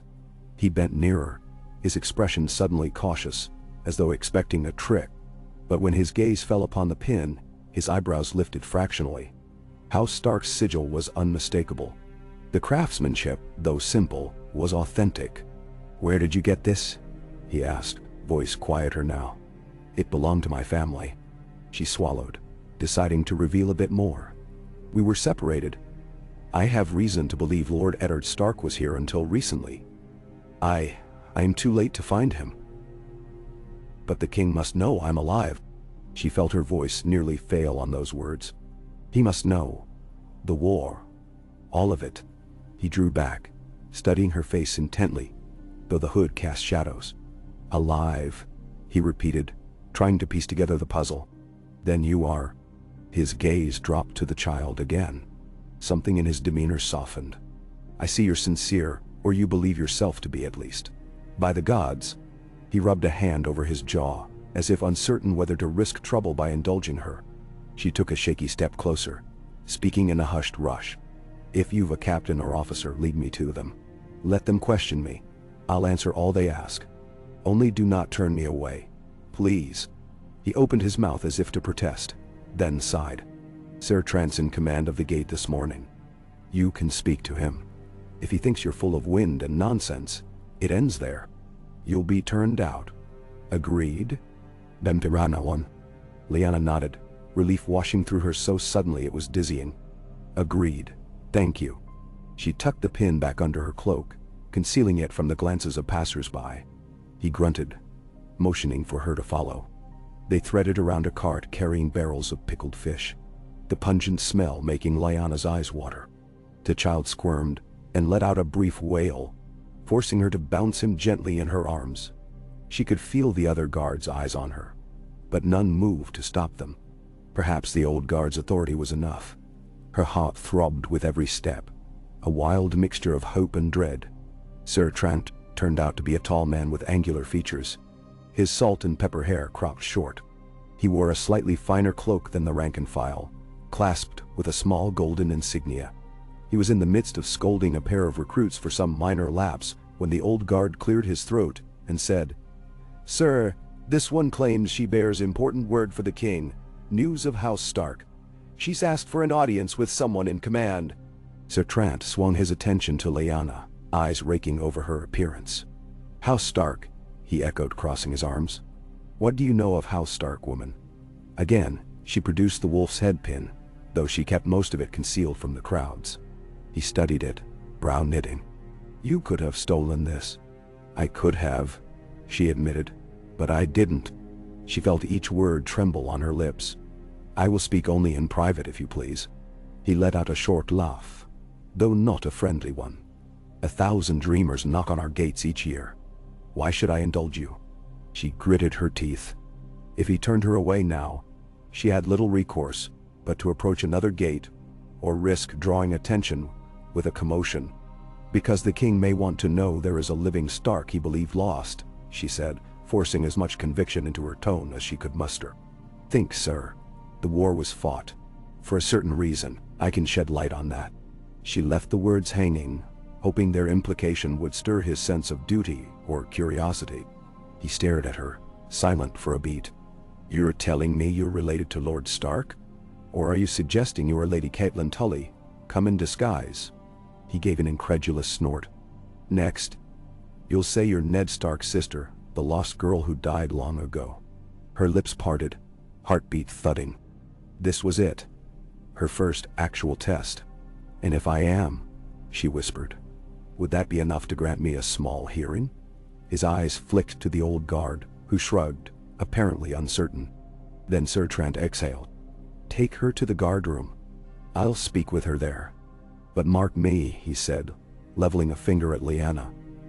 "If this is some attempt at trickery or if you cause trouble, you'll be thrown into the dungeon." "Understood." She nodded, swallowing hard. "Understood." He turned on his heel, beckoning for her to follow. 2 more gold cloaks fell in step behind her, forming a loose escort as they passed beyond the main gate into a small courtyard. Lyanna felt an odd lightness and heaviness all at once. She was inside. Her hands trembled beneath her cloak, though she tried to keep her posture calm. The child, oddly enough, had grown quiet again, as if absorbing the tension. They guided her through an archway into a corridor that opened onto a row of small chambers used by the city watch for various purposes: storage, rest, taking statements. The walls were of dull stone, the floor strewn with rushes. Sir Trant gestured to a cramped room containing a table, a few stools, and an unlit brazier. He closed the door, leaving only himself, Lyanna, and the old guard who had initially listened to her. The other gold cloaks remained in the corridor. "Well," Sir Trant folded his arms. "Speak, daughter. Who are you? State your claim plainly." "Hell." Lyanna inhaled unsteadily. She moved aside her hood, allowing them a full view of her face. Though her hair was disheveled, her cheeks hollow from hardship, her gray eyes shone with the same fierce glint that had once led men to compare her to a tempest. "I am Lyanna Stark," she said quietly, letting the name settle in the still air. "I was thought dead during the war, but I survived. And I have come to speak with King Robert." She could see the flicker in their expressions. Shock, disbelief, maybe even a jolt of recognition in the older guard's eyes. Sir Trant's lips tightened. "Lyanna Stark died in the mountains of Dorne. Or so the songs say," he said, voice edged with skepticism. "Many men died to avenge her. Now you appear with a child in your arms, claiming you're the same woman who vanished with Rhaegar Targaryen?" Her heart lurched at the mention of Rhaegar's name. She gripped the side of the table for support. "Songs say many things," she returned, voice trembling but resolute. "But I stand here, breathing. If you question my identity, send for someone who knew me well. Someone from Winterfell, or even the king himself. Robert will know my face." "Ooh." Sir Trant regarded her in silence, perhaps grappling with the consequences of what she was saying. The older guard, still at the door, shifted his weight. "She's got the Stark look about her," he murmured. "Dark hair, gray eyes, the shape of her face. Could be. And that pin. I've never seen its like beyond the north." Sir Trant blew out a breath. "This is madness. The king is away hunting. He left 2 days past. If you are who you claim, you've chosen a fine time to show up. Lord Stark has gone north and the king's out chasing boars." He rapped his knuckles on the table, frustration evident. "We can't simply fling you into the throne room and hope for the best." Lyanna's head spun. So Robert wasn't even in the keep. He was out hunting. The delay was agony, but perhaps it gave her some breathing room. "When will he return?" she asked, trying not to let desperation seep too strongly into her voice. Sir Trant shrugged. "No telling. Might be tomorrow. Might be a week. The king hunts as he pleases." He stared at her for a long moment, then glanced at the babe who was now fussing softly. "All right. Suppose I believe you enough not to toss you out. What do you expect us to do with you in the meantime?" His gaze flicked to her meager garments, her ragged shoes, the child's threadbare swaddling. She forced herself to meet his eyes. "Grant me lodging within the keep until the king returns. Let me wait, so that I can speak with him as soon as he arrives. Or if that's too great a request, then a safe room in the city guard's custody, with enough food for my child and me. I have no means to pay for more nights in any inn." She hesitated, her voice shaking with an undercurrent of pride. "I'm not asking for luxury, only the chance to be heard." His expression hardened. "We're not a charity, woman. Housing you, feeding you, that's not a trifling matter. If you're truly Lyanna Stark, then you are of noble blood, but I have no direct proof. The realm has its share of impostors." She swallowed, her pulse thrumming. "I will submit to any questioning you deem necessary. I'll remain under guard if you wish. But please, sir, this is not a jest. The child, he needs a safe place." She saw his gaze flicker to the old guard for an instant, and a silent exchange passed between them. The older man coughed. "Sir, if word gets out that a woman claiming to be Lyanna Stark was turned away, and it proves true, we'll answer for that. Better to hold her under watch than risk stirring the king's wrath if we mishandle the matter." Sir Trant set his jaw, obviously warring with practicalities. Finally, he lifted a hand in a curt gesture of assent. "Fine. We'll keep you in a secure chamber. Comfortable enough. But you'll be guarded. The child won't be harmed, so long as you keep the peace. But be warned, if this is some cunning ploy, if you try to slip away or cause trouble..." He let the threat dangle. Lyanna bowed her head. "I accept your terms. And thank you." Relief fluttered in her stomach, mingled with tension. She had no illusions about being a welcomed guest. A guarded cell within the keep might feel little different from a prison, but it was a step closer to Robert than she had been. Her secret was no longer whispered in alleyways. Now it resided within the Red Keep's walls. Sertrant motioned to the older guard. "You and a few others escort her to one of the upper rooms near the Tower of the Hand. Less traffic there, fewer prying eyes. I'll write up a brief account and inform those who need to know. She's to remain under watch at all times, but keep it discreet. If word spreads, we'll have half the court gawking." The older guard nodded. "Aye, sir." He glanced at Lyanna. "Come along." He opened the door, ushering her out. The corridor was still empty, but for two gold cloaks waiting by a torch sconce. One raised his brows as they emerged, but he spoke no words of challenge. Lyanna cradled the child close and stepped into line with her escorts. She felt a surge of mixed emotion wash over her, remembering how she had once walked these halls at Rhaegar's side. Or she had never entered the Red Keep as his companion. Not truly. That was a half-formed memory of illusions. She recalled fleeting visits to King's Landing in her youth, but those moments were overshadowed by everything that happened later. Now it felt like venturing into the lion's den. Though ironically, the king was no lion but a stag. And she was a wolf in foreign territory. They led her through winding corridors of stone, some lit by narrow windows, others illuminated by flickering torches. Servants scurried past, carrying laundry or trays of bread. A few spared her curious glances, likely wondering who this hooded woman under guard might be. She kept her gaze forward, ignoring the dryness in her throat. The child remained quiet now, watching the dance of torchlight with wide eyes. Eventually, they arrived at a stairwell that spiraled upward. Lyanna's legs felt weak from anxiety and the climb. But she pressed on. The corridor at the top was quiet, lined with a handful of doors. The older guard selected one near the end and tested its handle. It swung open to reveal a small chamber with a single window overlooking the outer ward. A modest bed, a wooden table, and a plain chair comprised the furnishings. There was a cold fireplace in the corner, and not much else. "In here," he said. One of the accompanying guards moved around the chamber, checking for anything amiss. Finding nothing, he nodded. The older guard turned to Lyanna. "We'll have a brazier brought so you don't freeze. Food too. Don't expect feasts. You'll have 2 guards posted outside. If you need something, knock. Understood?" She nodded, stepping inside. Despite the sparseness, it was better than many places she had stayed during her flight. The door closed behind her with a resolute click, and she heard the scrape of a key turning in the lock. She was, in effect, a prisoner. Yet she felt a fleeting sense of relief to be off the streets, to have a roof over her head that wouldn't collapse, to know that at least for now, she and the child were sheltered. Slowly, she crossed to the bed and settled onto it. The mattress was thin, the blanket scratchy, but it felt like a soft haven compared to the flea-ridden straw of the inn. The child whimpered, likely hungry again. She rummaged through her meager pouch, producing the last scrap of bread. It was stale, but she broke off a piece, dipped it in a bit of water to soften, and fed the babe. He gummed it, letting out little contented noises.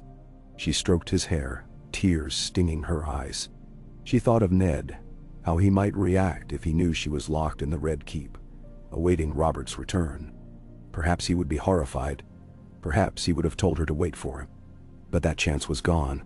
He was hundreds of leagues away, or at least well on the road north, and she would not track him down easily. This confrontation was hers to undertake. Still, the loneliness cut deep. Every moment she sat here, old ghosts hovered at the edges of her mind. Her father, Brandon, Rhaegar's solemn face, Robert's grin when he was young and boisterous. She blinked hard, pushing them away. Time became elastic in that small room. She tried the door once, testing if it might be unlocked, but it refused to budge. A guard's voice barked from the other side, warning her to remain calm. She let it go, moving instead to the window. Below, she could see the courtyard of the keep, partially enclosed by tall walls. Servants bustled to and fro, carrying crates and sacks. A small group of well-dressed individuals strolled along a colonnade, perhaps lesser lords or ladies engaged in polite chatter. She recognized none of them. As the morning wore on, someone knocked, then opened the door, carrying a basin of water and a pitcher of something that smelled like thin beer. The servant, a timid young woman, set them on the table. "Bread and cheese," she mumbled, placing them beside the pitcher. Her eyes flicked over Lyanna, curiosity plain, but she asked no questions. Lyanna thanked her softly, feeling a small surge of gratitude for the provisions. The guard ushered the servant out, locking the door once more. Lyanna fed the child a little cheese, though it was salty. She sipped the watered beer, wrinkling her nose at the bitter taste. Still, it filled her belly. Sitting at the table, she allowed her mind to wander to the confrontation that surely waited. She might have a day, or many, before Robert's return. What words would she speak to him? Would she kneel before him, beg him to see reason regarding the child? Or would she stand with the fierce dignity of House Stark, refusing to yield? The babe whimpered, likely unsettled by the new surroundings. She moved to a corner of the room and carefully spread the blanket on the floor, creating a small nest for him. He settled on it with wide, curious eyes. She knelt beside him, brushing her palm over his soft cheek. "When you were born, I thought your father's name might protect you," she whispered, voice trembling. "But I'm not sure of anything now. I only know I won't let you come to harm." Outside, footsteps passed, then receded. She heard muffled exchanges between guards. Her life had shrunk to these walls, yet ironically, this cell was closer to the seat of power than any place she'd been since leaving the tower. Perhaps that was the way of things. To be near power often meant being controlled by it. Midday sunlight slanted through the window, illuminating motes of dust in the air. She took the opportunity to wash her face with the water in the basin. The coolness offered a semblance of relief. She ran damp hands through her tangled hair, recalling how she once took pride in her appearance, braiding her dark locks with ribbons, or weaving flowers in them if she felt playful. That girl seemed a lifetime away now. Yet as she smoothed her hair, she glimpsed in her reflection a faint shimmer in the water, the shape of her face that Robert might still remember. The strong cheekbones, the stubborn jaw. Would he see the changes wrought by fear and heartache? Hours slid by with excruciating slowness. She paced the room, coaxing the babe to sleep for a while. She tested the fireplace but found no wood, only cold ash and a single log half burned. With no flint or tinder, she couldn't light it. She was reminded again that she was here on sufferance. Evening approached, and a guard delivered more food. A thin stew with lumps of vegetables, no meat to speak of, and a small loaf of coarse bread. She ate it gratefully, hunger knitting her insides. The child fussed, and she fed him bits of bread dipped in the broth. He made a face but swallowed.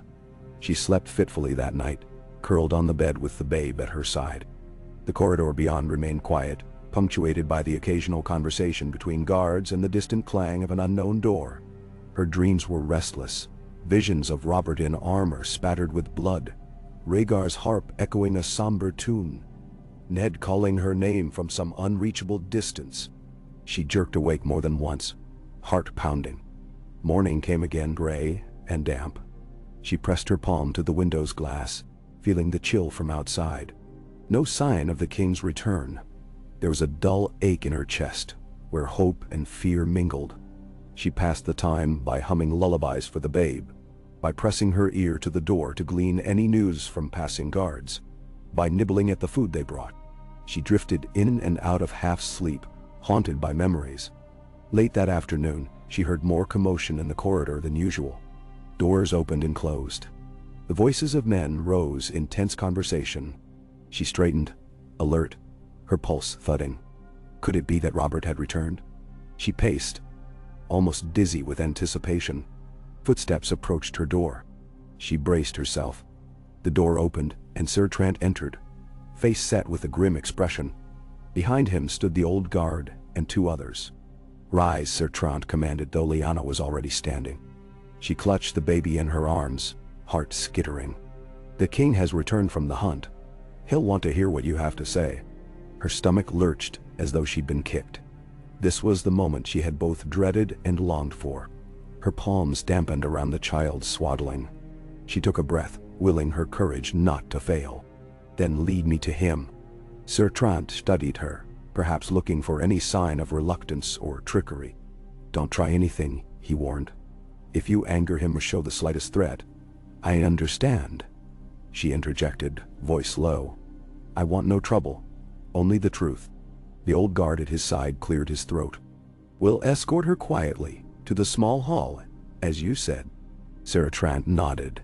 "That's right. We keep this discreet until the king decides otherwise." His gaze pinned Lyanna. "Follow me." She hoisted the child securely, forced her shoulders back, and stepped out of the chamber. The guards flanked her closely, leading her through more corridors that twisted around corners she couldn't map in her mind. They descended a set of stairs, passed through a modest courtyard, and then entered another wing of the keep. Servants who glimpsed them quickly looked away, either instructed to mind their own business or too frightened to stare. Eventually, they reached an ornate set of double doors, guarded by two men in Baratheon livery. The doors opened to reveal a smaller throne room or audience chamber, less grand than the great throne room with its iron throne, yet still imposing. Tapestries depicting stags in flight and hunts in forested glades adorned the walls. High windows admitted angled shafts of sunlight that lit the polished floor. A dais stood at the far end, bearing a sturdy chair carved with swirling antlers, and upon it sat Robert Baratheon, King of the Seven Kingdoms, returned from his hunt. Lyanna froze at the threshold, air knocked from her lungs by the sheer presence of him. He looked older, more heavily built around the chest and waist, his hair longer and bound back, with a beard framing a face that had lost its boyish charm. But the eyes, blue as a summer sky, were the same. They tracked her like a predator's, though she could not discern his expression in full. He wore a simple tunic of dark green, slightly stained at the hem, no doubt from the hunt. A gold coronet rested on his brow. At his right hand stood a single advisor, a grave-faced man with a neat beard, watching silently. The door closed behind Lyanna and her guards. For a moment, no one moved. The tension was thick enough to strangle. Then, Robert stood. The movement was abrupt, the scrape of the chair's legs echoing in the hush. His gaze swept from Lyanna's face to the child in her arms, then back again. She saw flickers of emotion pass through his eyes. Confusion, shock, disbelief, perhaps a flicker of anger or longing. Sir Trant stepped forward, bowing stiffly. "Your Grace, the woman claims to be Lyanna Stark. She arrived at the gate asking for audience." "We—" Robert silenced him with a raised hand, his gaze never leaving Lyanna's face. His voice, when it came, was low and tense. "Lyanna, is that truly you?" She swallowed, her throat painfully tight. "It is." His chest rose in a deep inhale, and he took a step forward. "How?" he whispered. "We all thought, then believed." He broke off, exhaling through gritted teeth. She could see how his entire body seemed to vibrate with pent-up energy, as if uncertain whether to roar in outrage or rush to her side. "Gods, look at you." She clutched the child closer, blood pounding in her ears. "I escaped from the Tower of Joy after—" She faltered, Rhaegar's name pressing at her lips, but she didn't utter it yet. Instead, she pressed on. "I've been hiding, moving from place to place. Ned never knew, nor did you." A murmur of disbelief rustled among the guards. Robert's advisor watched keenly, hands folded before him. Robert shook his head slowly, stepping nearer, his boots resonating on the floor. "You vanished. We fought a war for you." The edge in his voice was impossible to miss. Anger, sorrow, a bitterness that ran deep. His gaze snapped to the child again. Who is that? Lyanna's heart nearly seized. This was the crux of everything. She could lie, but what point would that serve now? She had vowed to face him with truth, no matter the cost. He's mine, she said softly, forcing her chin up. My son. Robert's jaw tightened, fists clenching at his sides. His eyes narrowed. She saw the suspicion forming like a storm cloud. Yours? And whose else? He asked, voice low and dangerous. She swallowed. Her lips felt numb, her pulse roaring in her ears. Rhaegar Targaryen fathered him. In an instant, Robert's face contorted with fury. She heard the advisor suck in a sharp breath. The guards tensed, as if bracing for violence. Robert's expression was a thunderhead, pained and enraged all at once. He fathered? You dared? Lyanna stood firm, though her knees threatened to buckle. The child whimpered, frightened by the sudden tension. She rocked him gently, but her eyes never left Robert's. Yes, she said. I will not hide it. The war began because you believed I was taken against my will. But that was never the full truth. He came another step forward, voice raw. You weren't forced. Then you chose to lie with that dragon spawn. Spittle flecked his lips as anger seized him. All those men died, Ned's father and brother among them, my own kin, for a lie. Her own anger kindled at his tone, though fear wrestled with it. It wasn't a lie, she managed, voice unsteady. We never wished for war, but yes, I went willingly. And everything spiraled out of control after that. Her voice trembled, tears threatening. I'm not here to absolve myself or him. I'm only here to face what happened. Robert stared at her, color rising in his neck.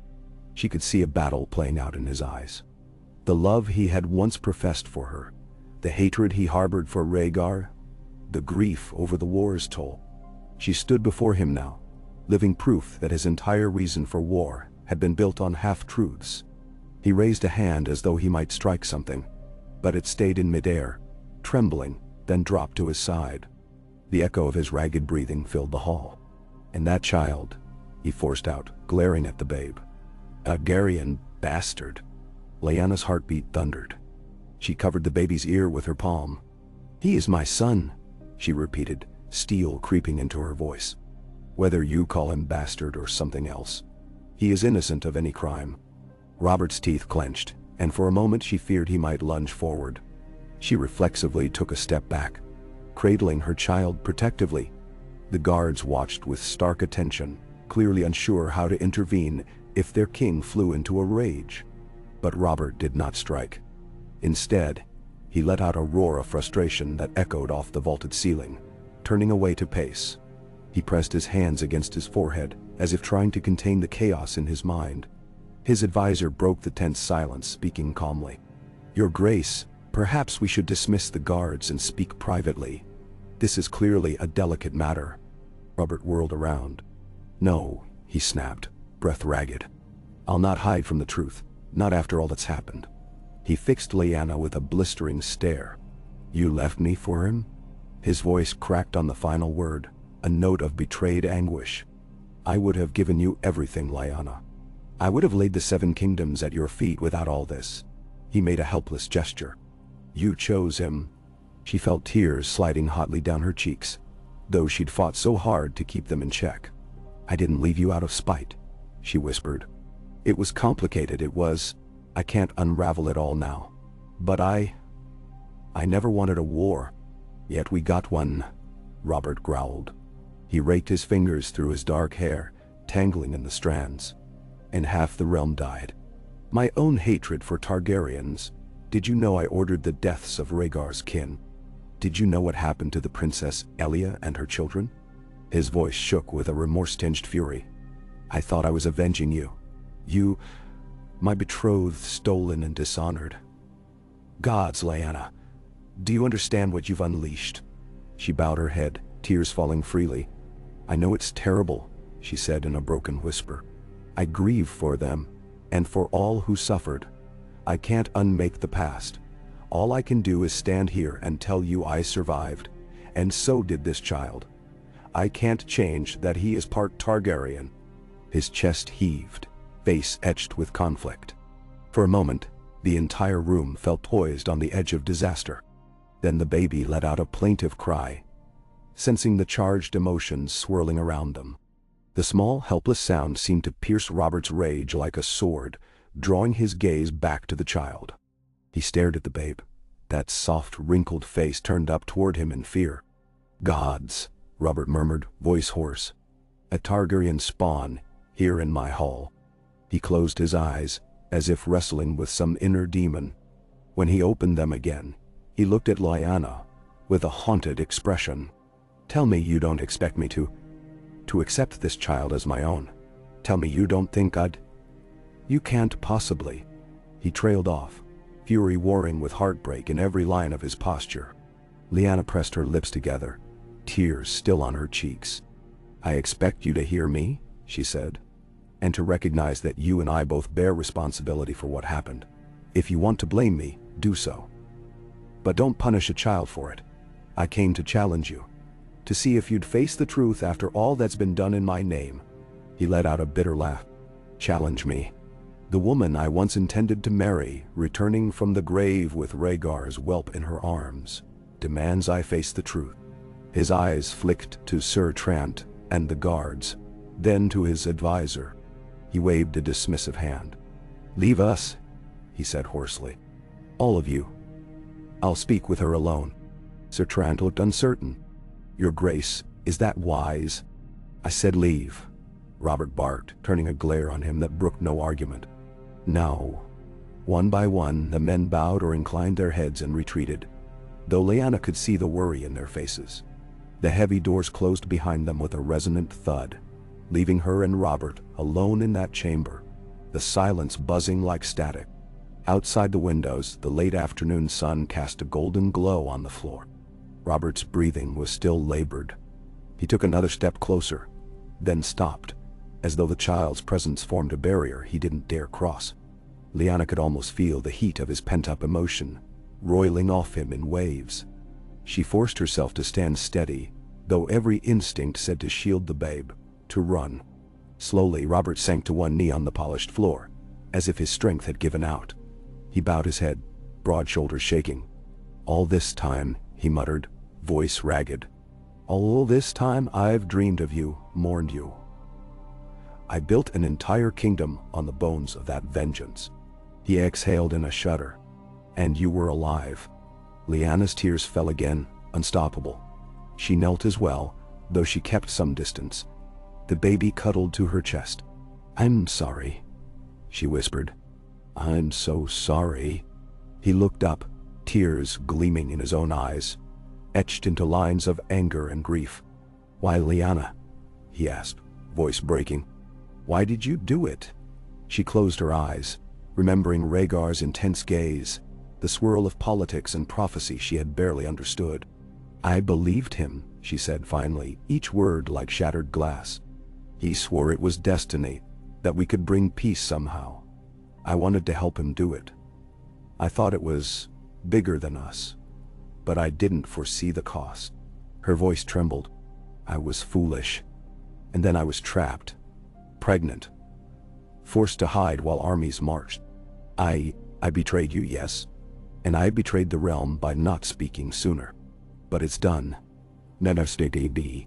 Robert's head bowed again, tears slipping into his beard. He let out a harsh sound between a sob and a laugh. "All the songs about Rhaegar the Noble," he spat. "Yet he fathered a bastard while the kingdom burned. And you believed him over me." He squeezed his eyes shut. "Gods, it hurts." Lyanna reached out, almost touching his shoulder, then hesitated. The child stirred, a soft cry in his tiny lungs. Robert glanced at him, eyes red-rimmed. Slowly he rose to his feet, stepping back as though the sight seared him. Lyanna stood too, her legs shaking. The hush in the chamber rang with unspoken accusations. He scrubbed a hand across his face, trying to gather himself. "What do you want of me now?" he asked at last, voice thick. "I cannot unshed the blood that was spilled. I am king, but I'm trapped by that same destiny. We can't go back." She nodded, tears drying on her cheeks. "I don't know," she admitted. "I truly don't. I came because I won't live in hiding anymore. And I won't let the realm continue on a lie about my fate. The child, he deserves to exist without being hunted. If you command me to leave, I will. But I hoped you might show him mercy. Show us both some mercy." "Ben?" He stared at the babe as if confronting a ghost. His fists curled and uncurled. "Mercy," he echoed bitterly. "I damn near exterminated the Targaryen line. If your child is known to be Rhaegar's get, the realm might clamor for his head, or worse. My lords might see him as a threat to my throne. There's no easy path here, Lyanna." She swallowed, voice low. "I know. But you are the king. If you declare a child under your protection, who will gainsay you? Even if the boy is bastard-born, you could keep him safe, if you wished." "Nim?" Robert stood silent for a long time, wrestling with a torrent of emotions so vast she could only guess at them. The hush was suffocating. Finally, he let out a long, ragged breath. "Let me think on it," he said. "I can't. Not now. You've ripped open every scar in my soul. Give me time." She nodded, relief and sorrow mingling in equal measure. "Thank you," she whispered. "I'll remain wherever you bid me." His eyes flickered with old longing, but also heartbreak. "You'll stay in the keep. I'll arrange rooms that aren't a cell." His tone was gruff, the faintest echo of the Robert she had once known, the one who had boasted he'd build her a palace. "But you keep that boy close and out of sight. If word spreads too soon, it'll cause a storm." She pressed her lips together, nodding. "Very well." He signaled for the doors to open, and the guards filed in with uncertain expressions.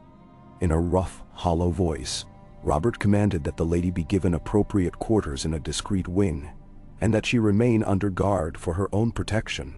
No mention of her name or the child's lineage was to be whispered beyond these walls.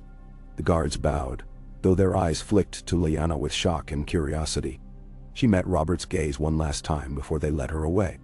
It brimmed with old pain, new rage, and a weariness that spoke of 1,000 regrets. She wanted to tell him she was sorry again, that she hadn't meant to ruin them both, but her throat closed around the words. Instead, she allowed the guards to escort her from the chamber, her child in her arms. As the doors shut behind her, she felt her knees threaten to buckle, but she pressed on, guided by duty and a faint sliver of hope. In that single meeting, she had torn apart the carefully constructed narrative of Robert's reign. Whatever came next would not be simple, but at least now, she stood in the light of truth, her voice no longer silenced, and in the silent corridors of the Red Keep, she cradled her child, heart pounding with fear and grim determination, knowing the real challenge had only just begun.